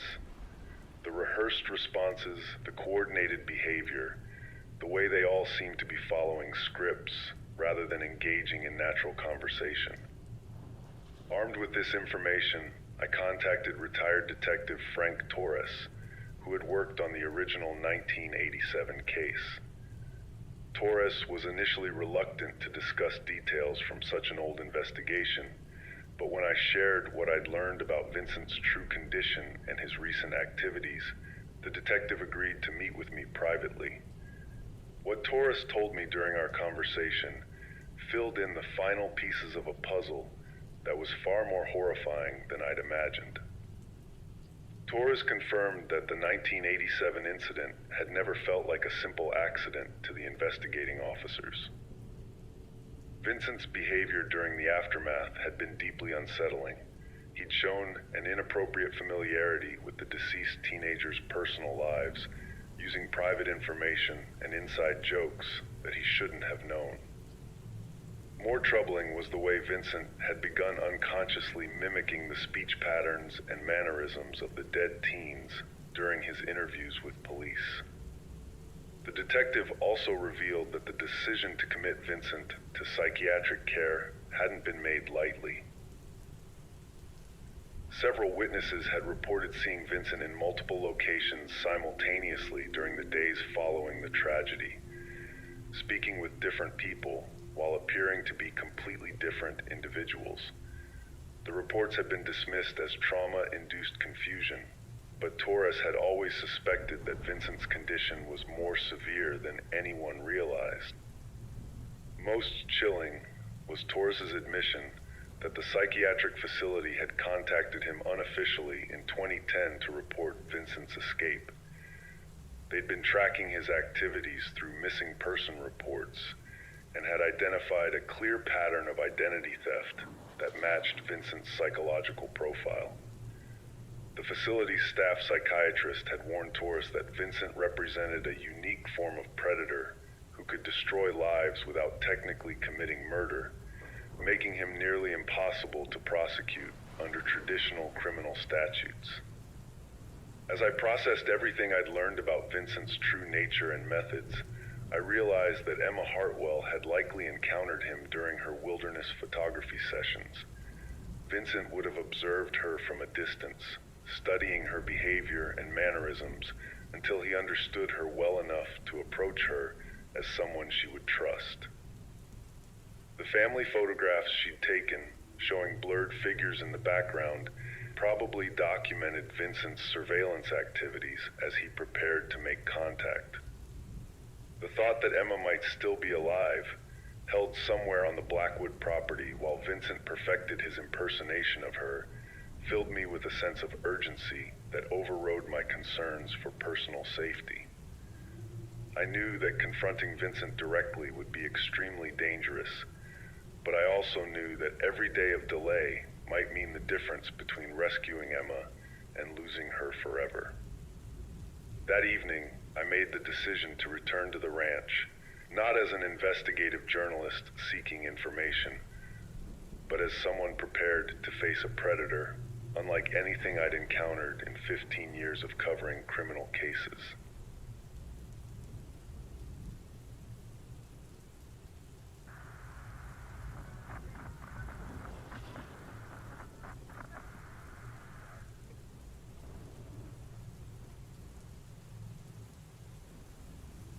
The confrontation I'd been building toward happened on a Tuesday evening in late April, exactly 6 weeks after Emma Hartwell had first disappeared into those mountains. I returned to the Blackwood Ranch with a plan that was equal parts desperate and foolish, armed with nothing more than the psychological profile I'd assembled and a digital recorder that I hoped would capture evidence of Vincent's true nature. Looking back, I realize how naive I was to think I could outsmart someone who had spent decades perfecting the art of human manipulation. What I didn't understand was that Vincent had been expecting me, and that our final encounter would become as much about my own identity as it was about rescuing Emma. I arrived at the property just after sunset, parking my car about a quarter-mile away and approaching the ranch on foot through the forest. My plan was simple: find evidence of Emma's location, call for law enforcement backup, and avoid direct confrontation with Vincent until help arrived. What I discovered instead was that Vincent had been preparing for my return, transforming the entire property into an elaborate stage for a psychological performance that would challenge everything I thought I knew about human nature. The first sign that something had changed was the complete absence of activity around the main house. During my previous visit, there had been clear signs of habitation: lights in the windows, smoke from the chimney, sounds of normal domestic life. That evening, The house appeared completely abandoned, as if the family had simply vanished. When I approached the front door, I found it standing wide open, revealing an interior that had been systematically emptied of personal belongings. The family photographs were gone, the furniture had been covered with sheets, and there was a layer of dust on every surface that suggested the house had been vacant for months. I called out, identifying myself and explaining that I'd returned to continue our previous conversation, but my voice echoed through empty rooms without any response. As I explored the house with my flashlight, I began to understand that the scene had been carefully arranged for my benefit. This wasn't a family that had fled in panic. This was a deliberate staging designed to draw me deeper into Vincent's psychological web.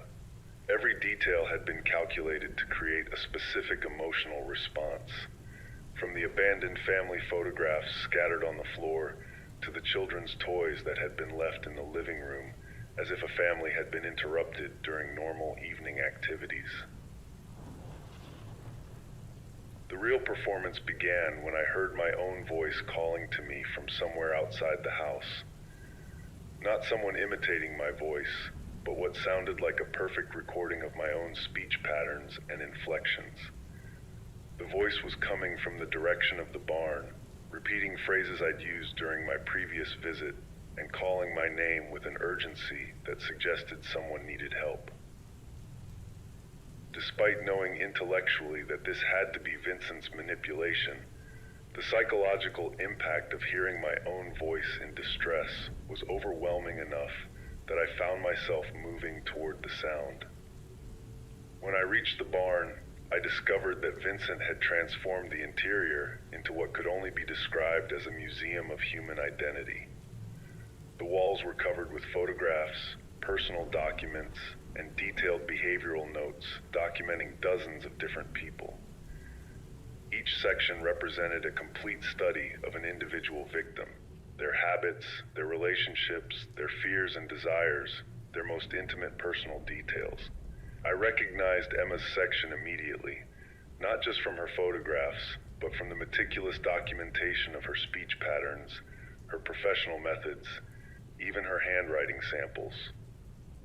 What chilled me most about Vincent's collection was the realization that one entire wall was dedicated to me. Over the past several weeks, he had been documenting my investigation with the same obsessive attention to detail that he'd applied to his other victims. Photographs showed me at various locations around Whispering Pines, talking to witnesses, examining evidence, even sleeping in my motel room. His notes captured speech patterns, gesture analyses, and psychological observations that demonstrated an understanding of my personality that was more complete than my own self-awareness. Vincent's first direct appearance came when I was standing transfixed before this documentation of my own life. He emerged from the shadows at the far end of the barn, but he wasn't appearing as Daniel Blackwood or any version of himself that I'd previously encountered. Instead, he had somehow transformed himself into a perfect physical approximation of Sheriff Davidson, complete with the uniform, the mannerisms, and the speaking voice that I'd found so unsettling during my first visit to the sheriff's department. The conversation that followed was unlike anything I'd experienced in 15 years of interviewing subjects for investigative stories. Vincent, speaking as Sheriff Davidson, began by commending me for my thorough investigation and explaining that Emma's case had been solved through my excellent detective work. He claimed that Emma had been found safe, that Vincent Blackwood had been apprehended, and that my services were no longer needed. The performance was so convincing that part of my mind wanted to accept this resolution and simply leave, despite knowing logically that I was being manipulated. When I challenged the fake Sheriff Davidson about inconsistencies in his story, Vincent's response was to seamlessly transition into a different persona. Within seconds, he had become Harold Blackwood, complete with the elderly man's posture and speech patterns, explaining that the family had been trying to protect me from Vincent's dangerous obsession. The transformation wasn't a costume change. It was a fundamental alteration in body language, vocal patterns, and apparent age that made my eyes insist I was looking at a completely different person. The most disturbing moment came when Vincent appeared as Emma Hartwell herself, speaking in her voice and displaying intimate knowledge of her personality and professional methods. This version of Emma thanked me for my concern, but insisted that she was perfectly safe, that she'd been conducting extended research in a remote area and had simply lost track of time. The impersonation was so perfect that I found myself wanting to believe it, despite knowing that the real Emma was likely being held prisoner somewhere on the property. What Vincent revealed during our conversation was that his condition had evolved far beyond what any of the psychiatric specialists had understood. He explained that he no longer experienced a stable sense of self, but instead existed as a kind of living mirror that reflected back whatever identity was most useful for a given situation. The process had become so automatic that he sometimes forgot which persona was supposed to be his original identity. In his mind, he wasn't stealing other people's lives. He was giving them a more perfect version of themselves. The psychological manipulation reached its peak when Vincent began appearing as people from my own past, editors I'd worked with, family members, even my ex-wife, each delivering personalized messages designed to convince me that my investigation was causing harm to people I cared about. The emotional impact of seeing and hearing these familiar figures was overwhelming, even knowing that they were all elaborate performances. Vincent had studied me so thoroughly that he understood exactly which psychological buttons to push to create maximum emotional confusion.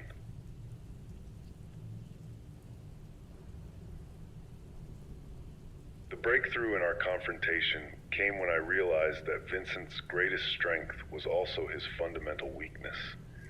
His ability to become anyone meant that he had no stable identity to fall back on when challenged directly. I began forcing him to switch rapidly between different personas, asking questions that required him to maintain multiple contradictory characters simultaneously. The psychological strain of this rapid switching caused his carefully maintained facades to begin breaking down. As Vincent's control over his personas began to slip, I witnessed something that was both fascinating and deeply disturbing. His face and body language would begin shifting into one character, then abruptly change direction toward another, creating a kind of psychological static that revealed the complete absence of any core personality.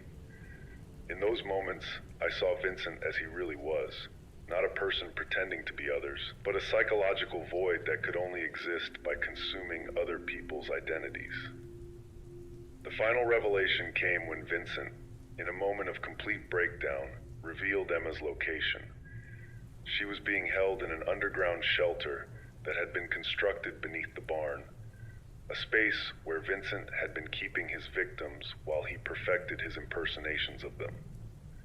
Emma was alive, but severely traumatized, having spent weeks believing that Vincent was various people she trusted while he systematically dismantled her sense of self. The rescue operation that followed involved law enforcement agencies from 3 counties, psychiatric specialists, and a medical team trained in treating victims of extreme psychological manipulation. Emma's physical recovery was relatively quick, but the psychological damage from having her identity systematically stolen would require years of specialized therapy. The investigation also led to the identification of dozens of other victims across multiple states, people who had been psychologically destroyed by Vincent's methods.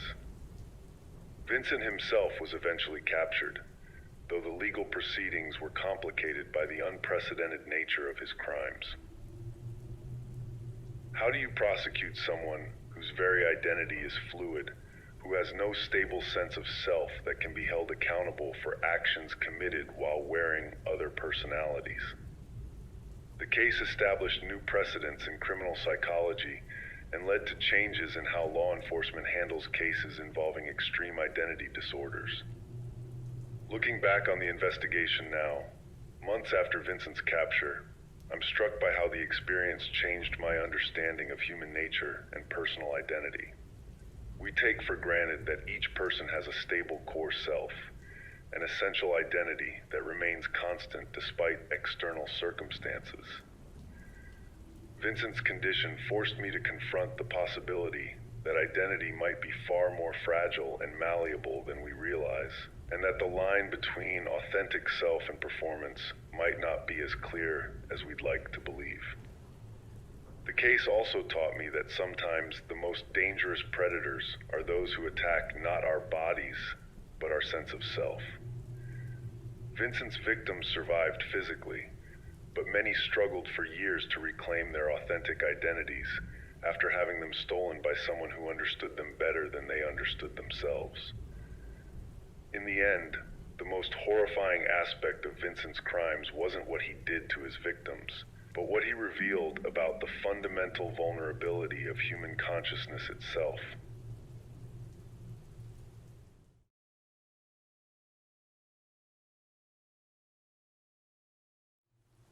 I'm Ezra Hale. I've gone back and forth about whether to share this, whether anyone would even believe what I lived through in those mountains. But people need to know what really happened and what's still happening in places like Thornwood. So I'm going to tell you everything, exactly as it unfolded, starting with the night the calls began. It was October 15th, a Tuesday night, and I was hosting my usual midnight show from the little station tucked away in the valley. The place was nothing fancy, just me and my microphone in a converted cabin, broadcasting to whoever was awake in those lonely mountain hours. I'd been doing the late shift for 3 years by then, ever since I left my job as a crime reporter in the city. Something about those quiet mountain nights felt safer than chasing corruption stories that got people killed, or so I thought. The first call came in around 12:30. A man named Tom, voice shaking like autumn leaves, telling me he'd been hunting elk up on Ridge Point when something started following him through the trees. He described hearing footsteps that matched his own pace perfectly, stopping when he stopped, moving when he moved. But when he'd finally worked up the courage to shine his flashlight into the darkness, he saw something that made his blood freeze. A figure standing between the pines, impossibly tall and thin, like someone had stretched a person until they were nearly 8 feet high. The thing just stood there, watching him with eyes that glowed pale green in the light. Tom said he'd never run so fast in his life, crashing through underbrush and stumbling over roots until he reached his truck. Even then, he swore he could feel those eyes on his back, tracking his movement through the forest. By the time he got home, his hands were still trembling so badly he could barely dial my number. I tried to calm him down, suggesting it might have been a bear standing on its hind legs, or maybe just shadows playing tricks in the darkness. But there was something in his voice, a raw terror that you can't fake, that made me wonder if he'd really seen something out there. The second call came 15 minutes later. A woman named Sarah, camping with her family up at Moonbeam Creek, describing how their dog had suddenly gone silent around 11 that night. She said the animal had been barking at something in the tree line, then just stopped mid-bark like someone had flipped a switch. When they looked outside their tent, they saw a dark shape standing at the edge of their campsite, just beyond the reach of their lantern light. Tall, she said, much taller than any person should be, with arms that seemed too long for its body. Sarah's husband had grabbed their powerful camping flashlight and aimed it at the figure. For just a moment, they'd gotten a clear look at the thing's face, or what should have been a face. Instead, they saw hollow sockets where eyes should be, but somehow those empty spaces still glowed with an unnatural light, like looking into the depths of phosphorescent water. The family had packed up their entire campsite in the dark and driven home immediately, too terrified to spend another moment in those woods. By 1 a.m, my phone lines were completely jammed. Call after call from people across the valley, all describing encounters with the same impossible figure. A jogger on the Riverside Trail said something had paced her for nearly 2 miles, staying just far enough back that she couldn't get a clear look, but close enough that she could hear its breathing. A teenager sneaking back from a party swore something had followed him home. Moving through the trees parallel to the road, occasionally stepping into streetlight range long enough for him to glimpse its unnaturally elongated silhouette. Each caller described the same basic features: height that defied human possibility, limbs stretched like taffy, and those terrible glowing eyes set in a face that seemed carved from shadow itself. But what disturbed me most were the details they all agreed on, without comparing stories. The way it moved without making normal footstep sounds, as if it were floating just above the ground. How it would stand perfectly still for long minutes, just watching, before melting back into the darkness. The sense that it was studying them, learning their patterns, their fears. Around 1:45, Ranger Quinn Arden called in, and her voice carried the authority of someone who'd spent decades in those mountains. She reported that 3 hikers had failed to return from a day trip to Eagle's Rest, a popular trail that dozens of people hiked safely every week. Their families had contacted the ranger station when they didn't come home for dinner, and Quinn had led a search team to their last known location. What they found at the hikers' campsite made even the experienced rangers step back in alarm. The camp looked like it had been abandoned in sudden panic. Sleeping bags thrown aside, food scattered across the ground, a coffee pot still sitting over cold ashes. But it was the trees surrounding the site that really bothered Quinn. Deep claw marks gouged into the bark, starting about 7 feet up and extending almost to the 10-foot mark. She'd seen bear claws before, mountain lion scratches, even damage from elk antlers, but nothing that made marks like these.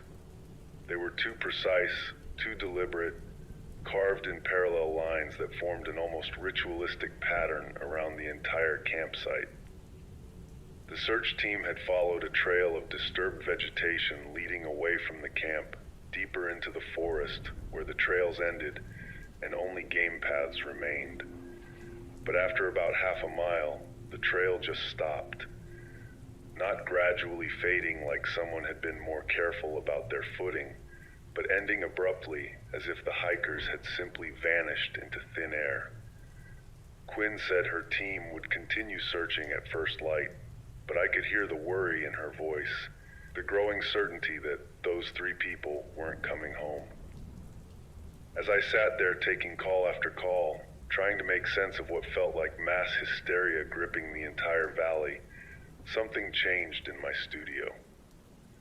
The temperature seemed to drop suddenly, and I noticed my coffee mug had developed a thin skin of ice despite the fact that my heater was running. The lights, which had been steady all evening, began to flicker in slow, rhythmic pulses.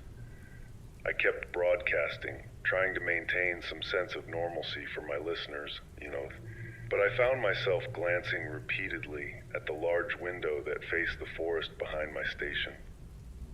It was during a brief pause between calls, while I was shuffling through my notes and trying to formulate some rational explanation for all these reports, that I saw it.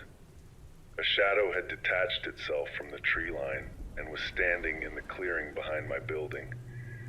Even from 50 yards away, even in the dim light cast by my studio window, I could tell this wasn't a person. The proportions were all wrong, too tall and thin, like a distorted reflection in funhouse mirror.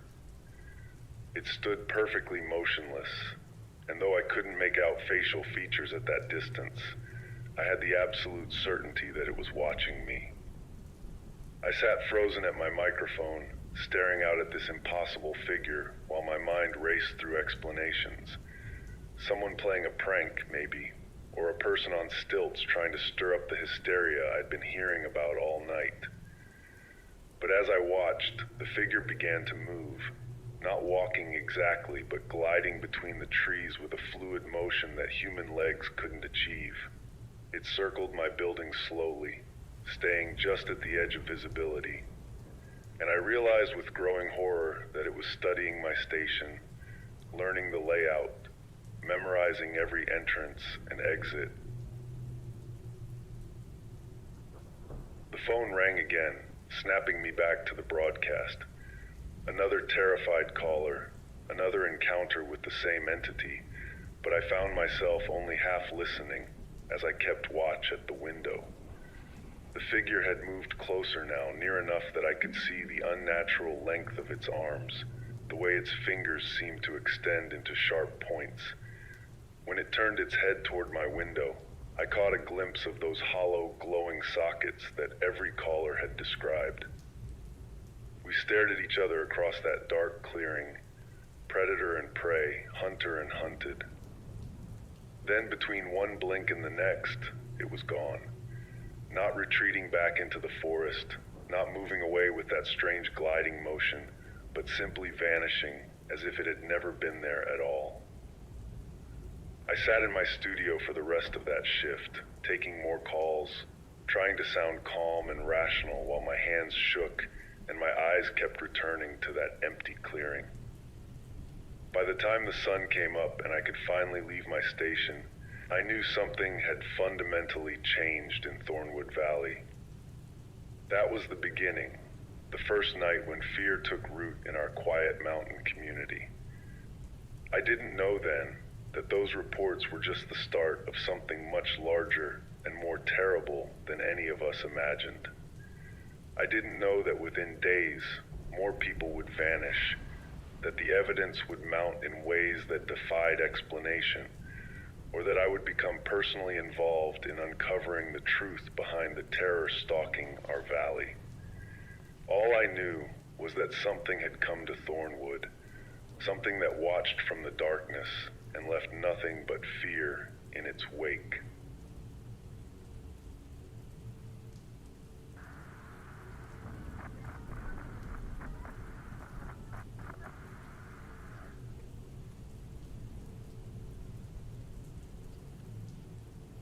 The second night brought something worse than sightings. It brought proof that whatever was stalking our valley left very real evidence behind. I remember sitting in my studio that Wednesday evening, still shaken from my own encounter the night before, when Dr. Nora Bell called the station around 11:30.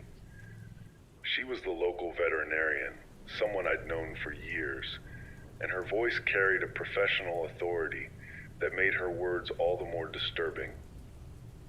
Nora had spent her day examining livestock found dead across 3 different properties in the valley. At first, she explained, the ranchers thought they were dealing with a pack of wild dogs, or maybe a mountain lion that had developed a taste for easy prey. But when she started her examinations, what she found defied every natural explanation she could think of. The animals hadn't been killed for food, hadn't been attacked in any pattern that matched known predators. Instead, they'd been arranged. Each property showed the same impossible scene. Cattle, sheep, even a few horses, all found in perfectly straight lines leading from their pastures toward the forest edge. The cuts on their bodies were surgical in precision, too clean and deliberate for claws or teeth. More disturbing still, the blood loss was complete and uniform, as if something had drained each animal with methodical efficiency. Nora said in her 15 years of veterinary practice, she'd never seen anything that suggested such calculated, almost ritualistic killing. But it was the positioning that really bothered her. The animals weren't scattered randomly or dragged to where a predator might feed in safety. They were placed with geometric precision, each body exactly 20 feet from the next, all facing the same direction, like they were pointing towards something deeper in the woods.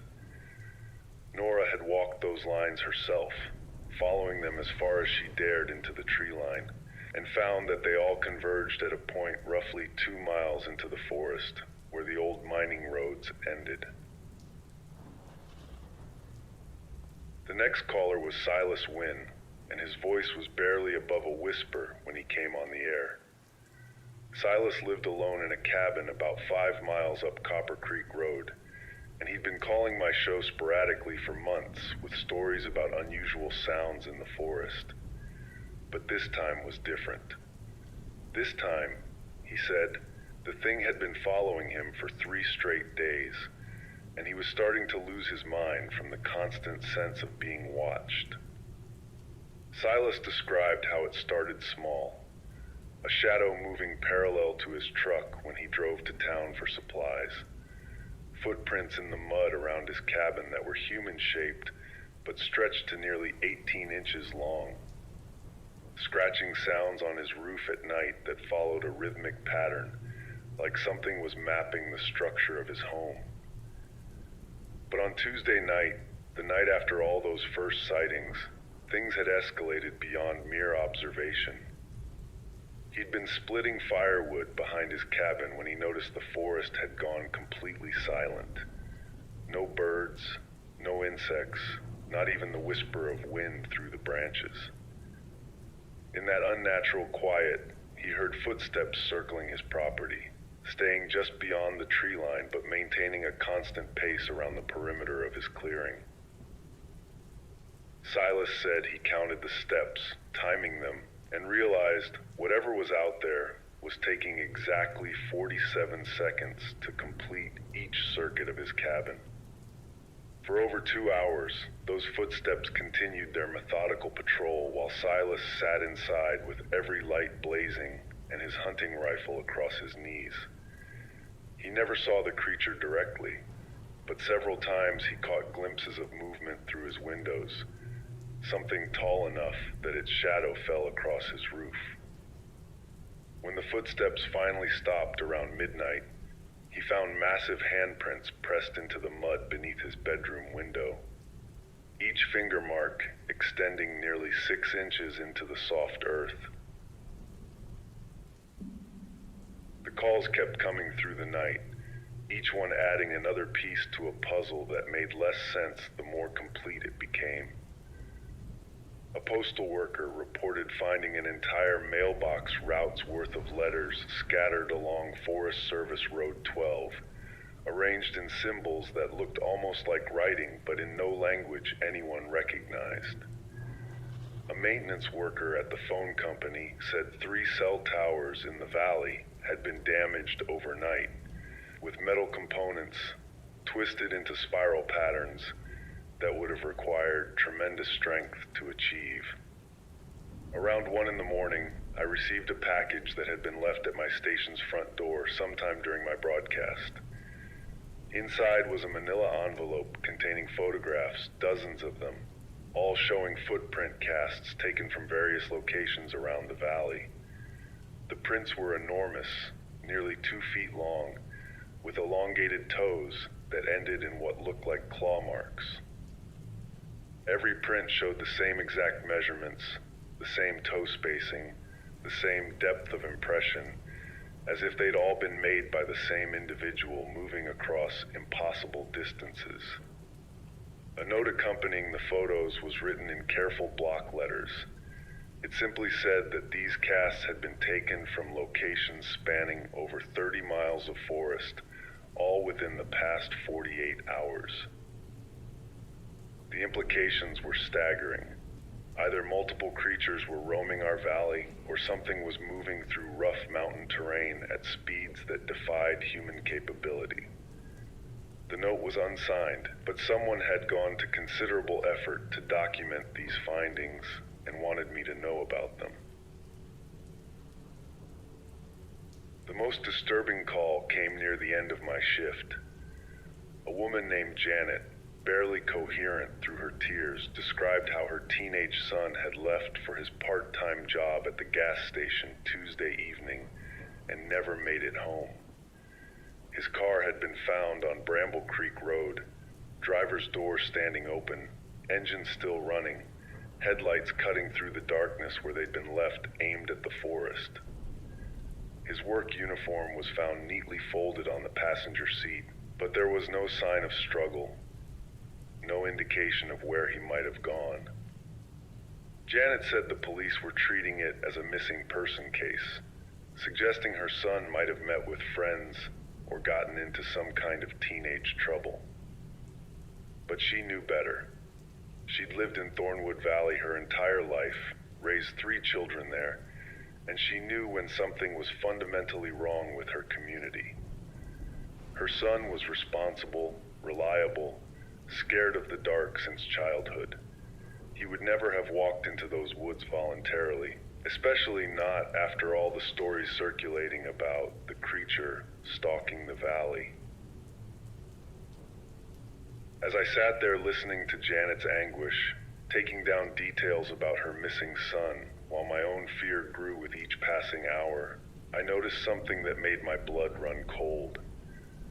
The temperature in my studio had dropped again, just as it had the night before, and frost was forming on the inside of my windows despite the October weather being relatively mild. The lights began their slow, rhythmic flickering, and I found myself looking toward that same window where I'd seen the figure watching my station. It was there again, standing in exactly the same spot as the previous night, but this time it wasn't alone. 3 tall shadows stood motionless in my clearing, spaced apart but clearly together, all facing my building with that same unnatural stillness. Even at distance, even through the frost-covered glass, I could see the pale glow of their eyes, 6 points of light arranged in perfect symmetry. They stood there for the remainder of my broadcast, watching and waiting, as if they knew I was becoming more than just a casual observer of their activities. When I finally worked up the courage to leave my station as dawn approached, the figures had vanished once again, but they'd left evidence of their visit. The ground around my building was covered with those same enormous footprints, arranged in concentric circles that grew tighter as they approached my door. Mixed with the prints were symbols pressed into the earth, geometric patterns that looked intentional, purposeful, like some kind of territorial marking or warning. I spent that Thursday documenting everything I could remember from the past 2 nights, writing down every detail while it was still fresh in my memory. The pattern was becoming clear, even if the explanation remained elusive. Something was systematically terrorizing Thornwood Valley, targeting isolated individuals, leaving evidence that seemed designed to escalate fear rather than simply hunt for prey. The missing hikers, the dead livestock, the damaged infrastructure, the missing teenager, it all pointed toward something far more organized and intelligent than any natural predator. But what bothered me most was the growing certainty that whatever was happening in our valley was just beginning. The creatures, because I was now convinced there were multiple entities involved, seemed to be studying us, learning our routines, our weaknesses, our fears. Each night brought escalated activity, more evidence, more victims. I had the terrible feeling that the watching phase was coming to an end, and soon these things would move from observation to direct action. That second night taught me that fear has its own scent, sharp and metallic, like copper pennies and cold sweat. It taught me that evidence can be more terrifying than imagination, that proof of something impossible is worse than uncertainty about something unknown. Most importantly, it taught me that I was no longer just reporting on these events. Whether I wanted it or not, I was becoming part of the story, and these creatures had marked me as someone worth their personal attention.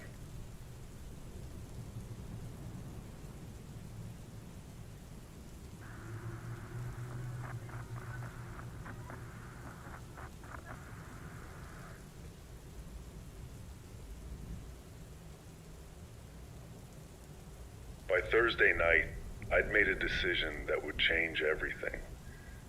I couldn't just sit in my studio anymore, passively collecting accounts of terror while people in my community disappeared and died. During that third broadcast, I did something that broke every rule of responsible journalism I'd ever learned. I went on air with my suspicions about human involvement in these events, and that decision nearly cost me my life. I remember the exact moment I crossed that line. It was around midnight, and I'd just finished taking another call from Silas Wynn, whose voice was now barely recognizable from exhaustion and fear. He'd barricaded himself in his bathroom for the past day, he told me, because something had been trying to get into his cabin since Tuesday night. Not just prowling around the perimeter anymore, but actually attempting to force entry through windows and doors, leaving claw marks in the wood and dents in the metal door frame. As I listened to Silas describe the systematic way these creatures were dismantling his sense of safety, testing every possible entry point with what sounded like calculated intelligence, something clicked in my mind. The precision of the livestock arrangements, the geometric patterns, the perfectly timed footsteps, the coordinated infrastructure damage, it all pointed toward organization that went beyond animal instinct. These weren't random acts of predation. They were psychological warfare, designed to terrorize and control through fear. So I made my announcement. I told my listeners that I believed human beings were behind the cryptid sightings, that someone was using fear and folklore to accomplish goals that had nothing to do with supernatural hunting. I suggested that people should look for patterns in the affected areas, should ask what economic or political interests might benefit from driving residents away from specific locations. I urged them to document everything, to contact authorities outside our local jurisdiction, to treat this as a criminal conspiracy rather than a paranormal phenomenon. The response was immediate and terrifying. My phone lines went dead within minutes of making those statements, not gradually tapering off like normal call volume, but cutting out completely as if someone had severed the connections. My internet went down next, followed by a power fluctuation that killed my backup broadcasting equipment. Within 20 minutes of questioning the supernatural explanation, I found myself sitting in a dark studio with no way to communicate with the outside world. But I wasn't alone in the darkness. Through my frost-covered windows, I could see lights moving through the forest, not the pale green glow of those watching eyes, but the harsh white beams of powerful flashlights, human lights carried by human hands. I counted at least 8 separate light sources, all converging on the area around my station in what looked like a coordinated search pattern. My landline phone, the old rotary model I kept as backup, rang once around 2 in the morning. When I answered, a calm male voice delivered a message that made my hands shake so badly I could barely hold the receiver. He told me that some stories were better left untold, that curiosity about certain subjects could be dangerous for small-town radio hosts, and that I should consider returning to my previous focus on music and weather reports if I valued my continued presence in Thornwood Valley. The next morning brought validation that terrified me more than any supernatural explanation could have. Ranger Quinn Arden contacted me privately, asking to meet at a location away from official channels. She'd been conducting her own investigation into the missing hikers and had discovered something that made her question everything she thought she knew about the situation. When we met at an abandoned logging road 15 miles from town, Quinn showed me photographs that changed my understanding of what was happening in our valley. The pictures were taken with a telephoto lens from a concealed position deep in the restricted forest areas where the missing hikers had last been seen. They showed men in dark military-style clothing moving sophisticated equipment through the woods at night. Not camping gear or search and rescue equipment, but industrial machinery, generators, excavation tools, and what looked like mining equipment being transported along old Forest Service roads that were supposed to be permanently closed to vehicle traffic. Quinn explained that she'd been tracking unusual activity in the restricted zones for weeks before the cryptid sightings began. Vehicle tracks where no vehicles should be able to travel, cleared areas where the Forest Service hadn't authorized any cutting, and most disturbing of all, new access roads carved into wilderness areas that were protected by federal law. She'd reported her findings to her supervisors, but her concerns had been dismissed or ignored, with suggestions that she was misinterpreting natural erosion patterns or legal forestry activities. But Quinn knew the difference between legitimate operations and illegal intrusion into protected lands. She'd spent 12 years patrolling these mountains, and she recognized the signs of systematic resource extraction when she saw them. Someone was conducting major industrial operations under cover of darkness, using fear of supernatural predators to keep both residents and authorities away from areas where illegal mining or logging was taking place. That evening, Quinn agreed to guide me to one of the active sites she'd discovered, despite the obvious danger to both of our careers and possibly our lives. We hiked for 3 hours through terrain that grew increasingly difficult, following game trails and abandoned mining roads that hadn't appeared on any map for decades. The deeper we went into the restricted forest, the more evidence we found of recent human activity disguised to look like natural phenomena. Tree damage that looked like claw marks from a distance revealed tool marks up close.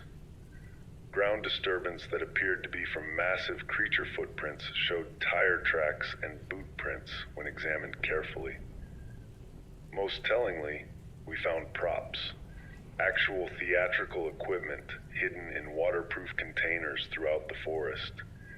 Stilts designed to add height and create unnatural proportions, contact lenses that would make eyes glow in flashlight beams, and sound equipment capable of projecting inhuman vocalizations across vast distances.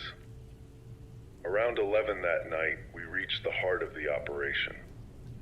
From a concealed position on a ridge overlooking a natural clearing, we witnessed something that confirmed our worst suspicions about the Thornwood Valley incidents. Below us, at least 20 people were working by portable floodlights to operate mining equipment in an area that should have been pristine wilderness. They were extracting something from the ground with industrial efficiency, loading materials into trucks that would never appear on any official logging or mining permits. But the most chilling discovery came when we watched several of their team members suiting up in the exact costumes that had been terrorizing our community.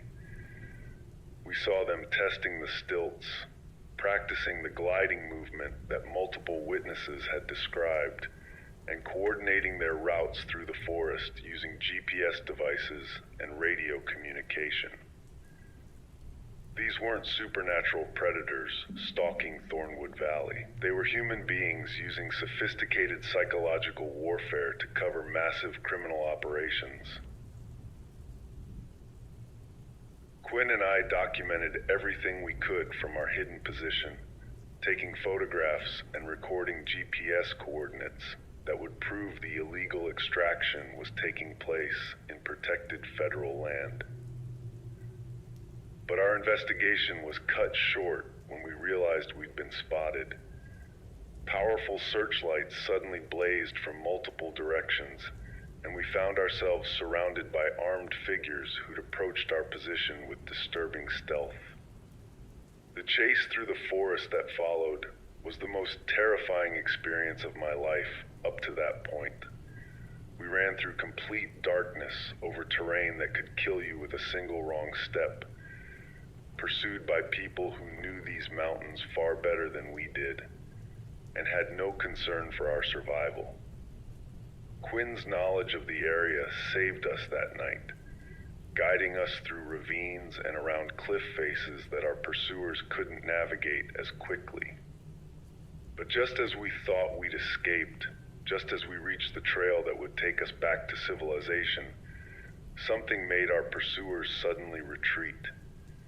We heard them calling to each other through radio communication, coordinating a withdrawal that seemed motivated by genuine urgency rather than tactical planning. In the sudden silence that followed their departure, Quinn and I heard what had frightened them away from their pursuit. Something was crashing through the forest toward our position. Something that moved with the size and power that had been described in all those terrified phone calls to my station. Trees splintered and fell as it approached, and the ground shook with impacts that felt too heavy for human footsteps. Whatever was coming through those woods toward us moved with a rage and violence that made our human pursuers seem insignificant by comparison. Quinn grabbed my arm and pulled me away from the trail, leading us through a creek bed where our scent would be harder to track. As we waded through icy water in complete darkness, both of us were thinking the same terrible thought. What if the criminal organization using supernatural folklore to cover their operations had awakened something genuinely dangerous? What if their intrusion into protected lands, their disruption of ancient forest areas, had disturbed something that had been sleeping in the deep wilderness for longer than human memory?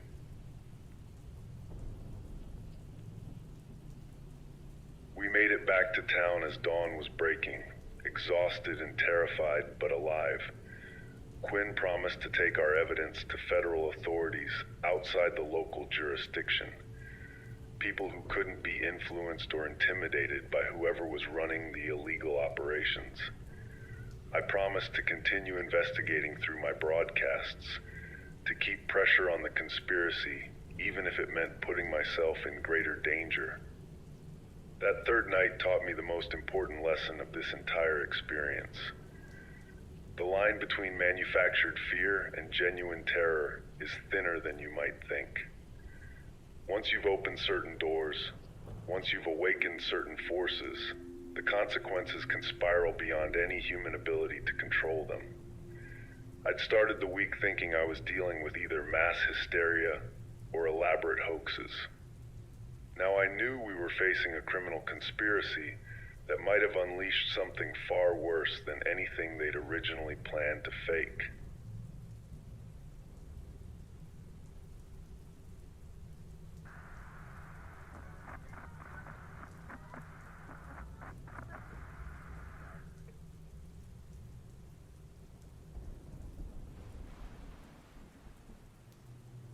Friday night brought answers I wasn't prepared to hear, and consequences that would force me to abandon everything I'd built in Thornwood Valley. The truth about what was happening in our mountains turned out to be both simpler and more terrifying than anything I'd imagined during those first nights of cryptid sightings. But the real horror came from learning that some doors, once opened, can never be closed again. Silas Wynn called me that evening, but this time, his voice carried a different quality. The trembling fear was gone, replaced by something that sounded almost like resignation.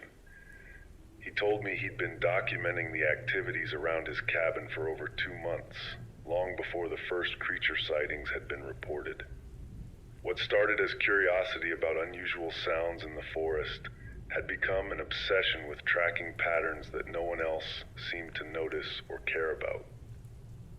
Silas explained that he'd been a communications specialist in the military before retiring to his isolated cabin, and his training had taught him to recognize coordinated operations when he saw them. The systematic way vehicles moved through the forest at specific times, the radio chatter he'd been intercepting on emergency frequencies, the careful timing of disturbances designed to keep residents indoors after dark, it all pointed toward a large-scale operation. But Silas had discovered something that made the criminal mining operation seem like a minor concern. During his surveillance of the illegal activities, he documented evidence that the organization behind the cryptid hoax was connected to much larger criminal enterprises operating across multiple states. The rare earth metals and mineral resources being extracted from Thornwood Valley weren't just being sold on black markets. They were funding human trafficking networks, weapons smuggling operations, and drug distribution systems that stretched from the Canadian border to Mexico. The creature sightings were just one small part of a comprehensive strategy to control rural communities through fear, driving away federal oversight and local resistance, while criminal organizations stripped valuable resources from protected lands. Similar operations were active in at least 12 other remote mountain communities, each using locally relevant folklore and supernatural beliefs to create terror that kept both residents and authorities away from their illegal activities. Silas had been trying to contact federal law enforcement for weeks, but his communications were being intercepted and blocked by the same people who controlled local phone and internet infrastructure.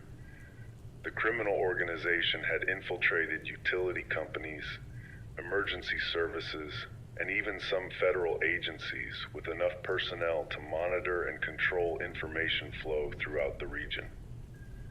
Anyone who got too close to the truth simply disappeared, their absence explained by convenient accidents or voluntary relocations that no one questioned. That night, Silas offered to share everything he'd documented, but only if I met him at a location far from both our homes where our conversation couldn't be monitored. Against every instinct telling me to stay hidden and safe, I agreed to the meeting. What he showed me in that abandoned mine shaft 15 miles from town revealed the full scope of what we were facing, and why so many people had already paid with their lives for getting too close to the truth. The evidence Silas had collected was overwhelming and meticulously organized. Photographs of vehicles with federal license plates participating in the illegal mining operations.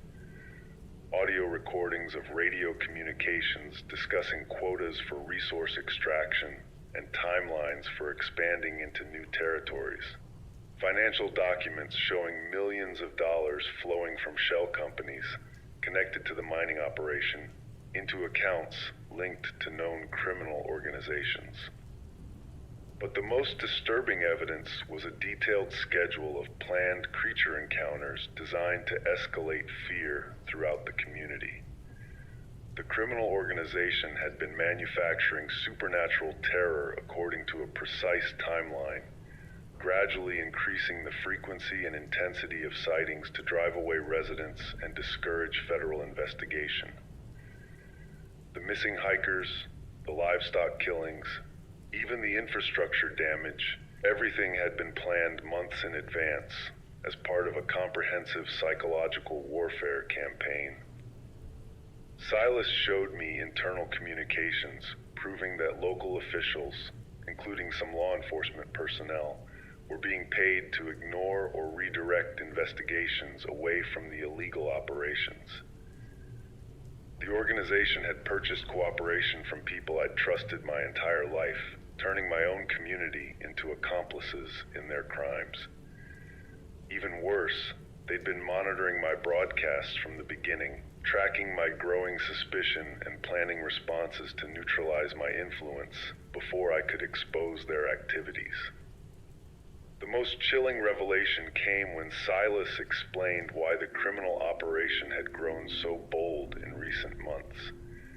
They discovered that the mineral deposits in Thornwood Valley were far more valuable than originally estimated, containing rare earth elements essential to advanced technology manufacturing.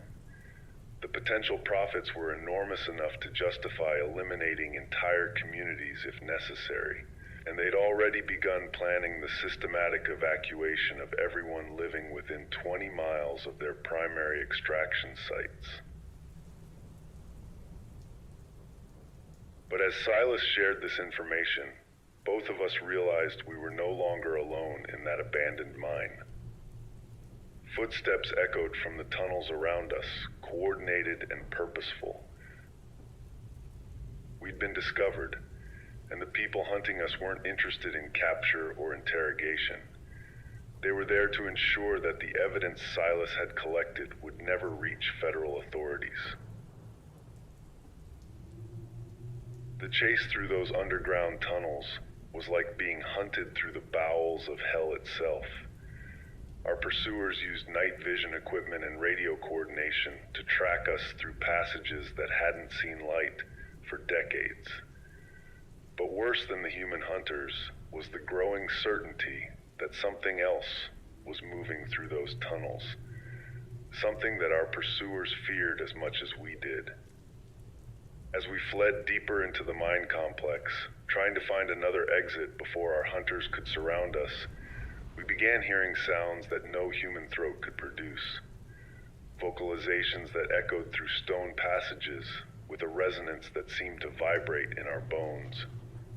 Our pursuers' radio chatter became increasingly frantic, with reports of equipment malfunctions and team members going silent in sections of the mine where nothing should have been able to threaten armed professionals. The truth became clear as we reached the deepest levels of the abandoned mine. The criminal organization's extraction operations had broken into much older tunnel systems, cave networks that predated human settlement in the region by centuries or millennia. In their greed to access valuable mineral deposits, they'd opened passages into caverns that had been sealed for reasons our ancestors understood but we'd forgotten. Silas and I found ourselves in a vast underground chamber where mining equipment lay abandoned and twisted, as if something with enormous strength had torn through metal and concrete in a rage beyond human comprehension. The walls were covered with markings that looked both ancient and fresh, symbols carved with claws or tools that left gouges too deep and precise for any known animal. But most terrifying were the remains scattered throughout the chamber, evidence that the criminal organization had learned too late that some places are protected by guardians older and more dangerous than human law. We escaped through a natural cave opening that led to the surface miles from where we'd entered, emerging into moonlight that felt like salvation after hours in those hellish tunnels. Behind us, we could hear sounds of violence echoing from the underground complex, screams and gunfire that gradually faded into silence. Whatever the criminal organization had awakened in those deep places was settling accounts with interest, and their sophisticated operation was collapsing into chaos they couldn't control. Silas and I separated that night, agreeing to take our evidence to different federal agencies in hopes that at least one of us would survive to expose the truth. He gave me copies of everything he'd documented, trusting me to continue the investigation even if he disappeared. As I drove away from that nightmare scene, I knew my life in Thornwood Valley was over. The criminal organization would never let me broadcast again, and whatever they'd awakened in those ancient tunnels was beyond any human ability to contain. The next morning brought news that confirmed my worst fears. Silas Wynn's cabin had burned to the ground during the night, and searchers had found no trace of him despite evidence suggesting he'd been inside when the fire started. The official investigation would list his death as an accident, a tragedy that closed the book on his inconvenient questions about unusual activities in the forest. But I knew better. I knew that asking the wrong questions in Thornwood Valley had become a death sentence. That fourth night taught me that conspiracy and supernatural horror aren't opposites. They're dance partners in a waltz that spirals toward destruction. Human greed and ancient powers make terrible allies, and when their partnership dissolves, the consequences consume everyone caught between them. The watchers had become the watched, the hunters had become the hunted, and something far older than human civilization was reclaiming territory that had never really belonged to us.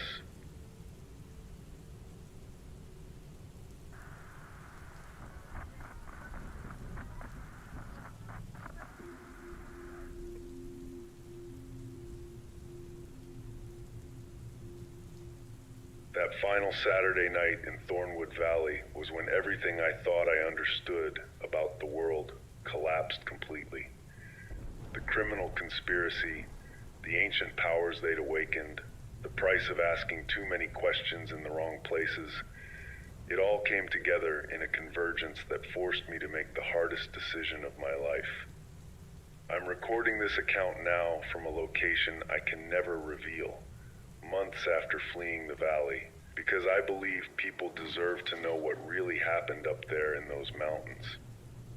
The morning after Silas's death, I knew I had limited time before the criminal organization moved to eliminate me permanently. But I couldn't just disappear without trying to expose the truth, without making one final attempt to warn people about what was happening in communities like ours across the country. So I made preparations for what I knew would be my last broadcast from Thornwood Valley, gathering every piece of evidence I could carry and setting up backup transmission equipment in a location they couldn't easily find or control. That Saturday evening, I drove to an abandoned fire lookout tower 20 miles from my regular station, carrying portable radio equipment and solar batteries that would give me enough power for several hours of broadcasting. The tower sat on federal land outside the criminal organization's immediate sphere of influence, and its elevation would allow my signal to reach neighboring states where people might hear my story and contact authorities beyond local corruption. As I climbed that tower and set up my equipment, I could see lights moving through the valley below, search patterns that told me they were already hunting for my location. Vehicle headlights moved along forest roads in coordinated sweeps, and occasionally I caught the glow of helicopter searchlights scanning areas where they thought I might be hiding. The criminal organization was mobilizing everything they had to prevent my final broadcast, but they were also dealing with problems that went far beyond one troublesome radio host. From my elevated position, I could see fires burning in multiple locations throughout the valley, not the controlled blazes of normal forestry management, but chaotic destruction that suggested their entire operation was collapsing. Explosions echoed across the mountains as something systematically destroyed their mining equipment and underground facilities. Whatever they'd awakened in those ancient cave systems was methodically dismantling decades of illegal extraction. And no amount of weapons or tactical training could stand against forces that old and implacable. I began my final broadcast around midnight, speaking into a microphone while watching the valley burn below me. I told my listeners everything I'd learned about the criminal conspiracy, the manufactured supernatural terror, the federal crimes being committed in protected wilderness areas. I shared the evidence Silas had died trying to expose, reading from his documentation while sirens wailed in the distance and searchlights continued hunting for my position. But as I detailed the human crimes that had brought such terror to our community, I found myself struggling to explain what was happening in real time as I spoke. The sounds echoing across the valley weren't coming from human throats or mechanical equipment. They were vocalizations that seemed to emerge from the earth itself, from caverns and caves that had been sealed for good reasons our ancestors understood better than we did. Through my binoculars, I watched the criminal organization's main compound, the facility they'd built to coordinate their illegal mining operations, being systematically destroyed by something that moved with purposeful intelligence but inhuman power. Buildings collapsed not from explosives or heavy machinery, but from impacts that suggested enormous strength applied with surgical precision. Vehicles were overturned and twisted into sculptures of metal that no earthly force should have been able to create. The most disturbing sight came when I observed their evacuation attempts. Convoys of trucks and SUVs racing along forest roads, trying to escape the valley before whatever was hunting them could complete its work. But I watched those vehicles overtaken by shadows that moved faster than any living thing should be able to travel, converging on the fleeing criminals with a coordination that spoke of ancient intelligence and infinite patience. As I continued broadcasting, sharing everything I knew while trying to make sense of what I was witnessing, my radio equipment began picking up transmissions from the criminal organization's emergency frequencies. Their communications had devolved into panicked reports of impossible encounters, team members vanishing without explanation, equipment failures that suggested systematic sabotage by forces they couldn't identify or combat. The last coherent transmission I intercepted was from someone identifying himself as the operation commander, reporting to unnamed superiors that their Thornwood Valley extraction had been completely compromised and requesting immediate evacuation assistance. But even as he spoke, his transmission was interrupted by sounds that no human vocal system could produce, followed by static that carried undertones of something vast and angry settling old debts.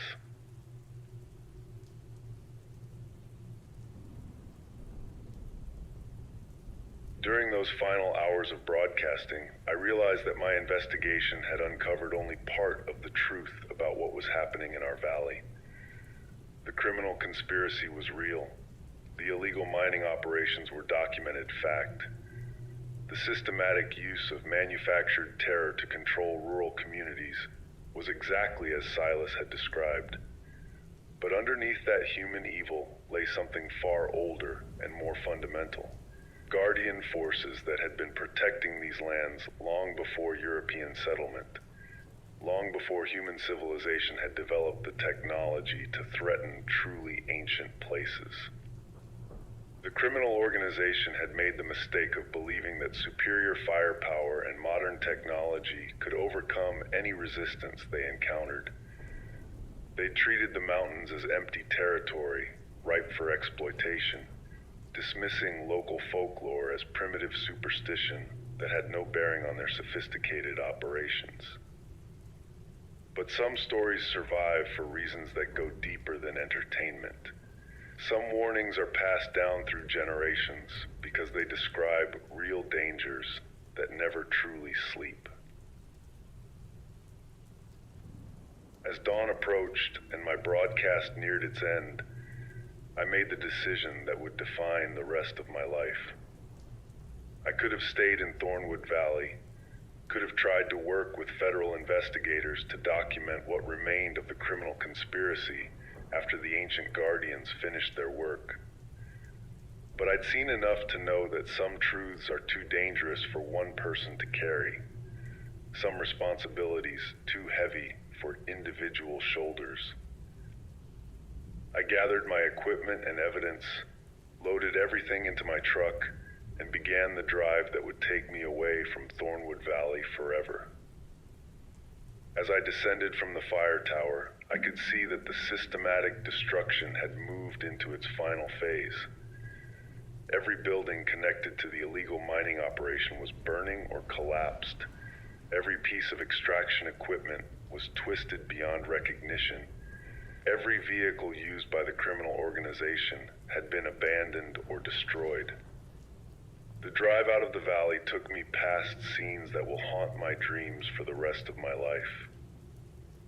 Personnel from the criminal organization who'd chosen surrender over flight, kneeling in perfect lines along the roadside with their hands raised in gestures of submission that suggested they understood they were facing judgment from powers older than human law. None of them moved as I drove past. None of them looked up from whatever private reckonings they were experiencing. I reached the state line as the sun fully rose, stopping at the first federal facility I could find to turn over copies of all the evidence Silas and I had gathered. The agents who took my statement were professional and thorough, but I could see in their eyes that they'd received similar reports from other locations, that Thornwood Valley wasn't the only rural community where criminal organizations had awakened things they couldn't control. In the weeks that followed, federal investigations confirmed everything Silas had documented about the criminal conspiracy. Arrests were made, illegal operations were shut down, and millions of dollars in stolen resources were recovered. But the official reports made no mention of the ancient forces that had actually ended the Thornwood Valley operation. No reference to guardians that had reclaimed territory that was never really ours to take. Now, months later, I broadcast these accounts from a location I can never reveal, using equipment that can't be traced back to any single transmission point. I tell these stories because people need to understand that some places in this world are protected by powers older than human law. Some boundaries shouldn't be crossed, regardless of the potential profits. Some warnings disguised as folklore carry truths that modern civilization ignores at its own peril. The criminal conspiracy that terrorized Thornwood Valley was destroyed not by federal agents or military intervention, but by forces that had been waiting patiently for centuries, watching human activities with the tolerance of entities that measure time in geological epochs rather than quarterly profit reports. Those forces allowed our species to believe we controlled these mountains, right up until the moment we overstepped boundaries that had been clearly marked for anyone wise enough to read the signs. I share this story as a warning and a reminder that human evil, no matter how sophisticated or well-funded, remains subject to older laws and deeper justice. But I also share it as a caution that some doors, once opened, can never be fully closed again. The ancient guardians of Thornwood Valley have returned to their patient watching, but they're no longer sleeping, no longer trusting human restraint to preserve the boundaries that keep certain territories sacred and inviolate. If you hear similar stories from your own communities, if you notice patterns of manufactured fear being used to cover systematic exploitation of protected lands, remember what happened in Thornwood Valley. Remember that some conspiracies are real, some folklore carries warnings worth heeding, and some powers in this world are older and more permanent than any human ambition.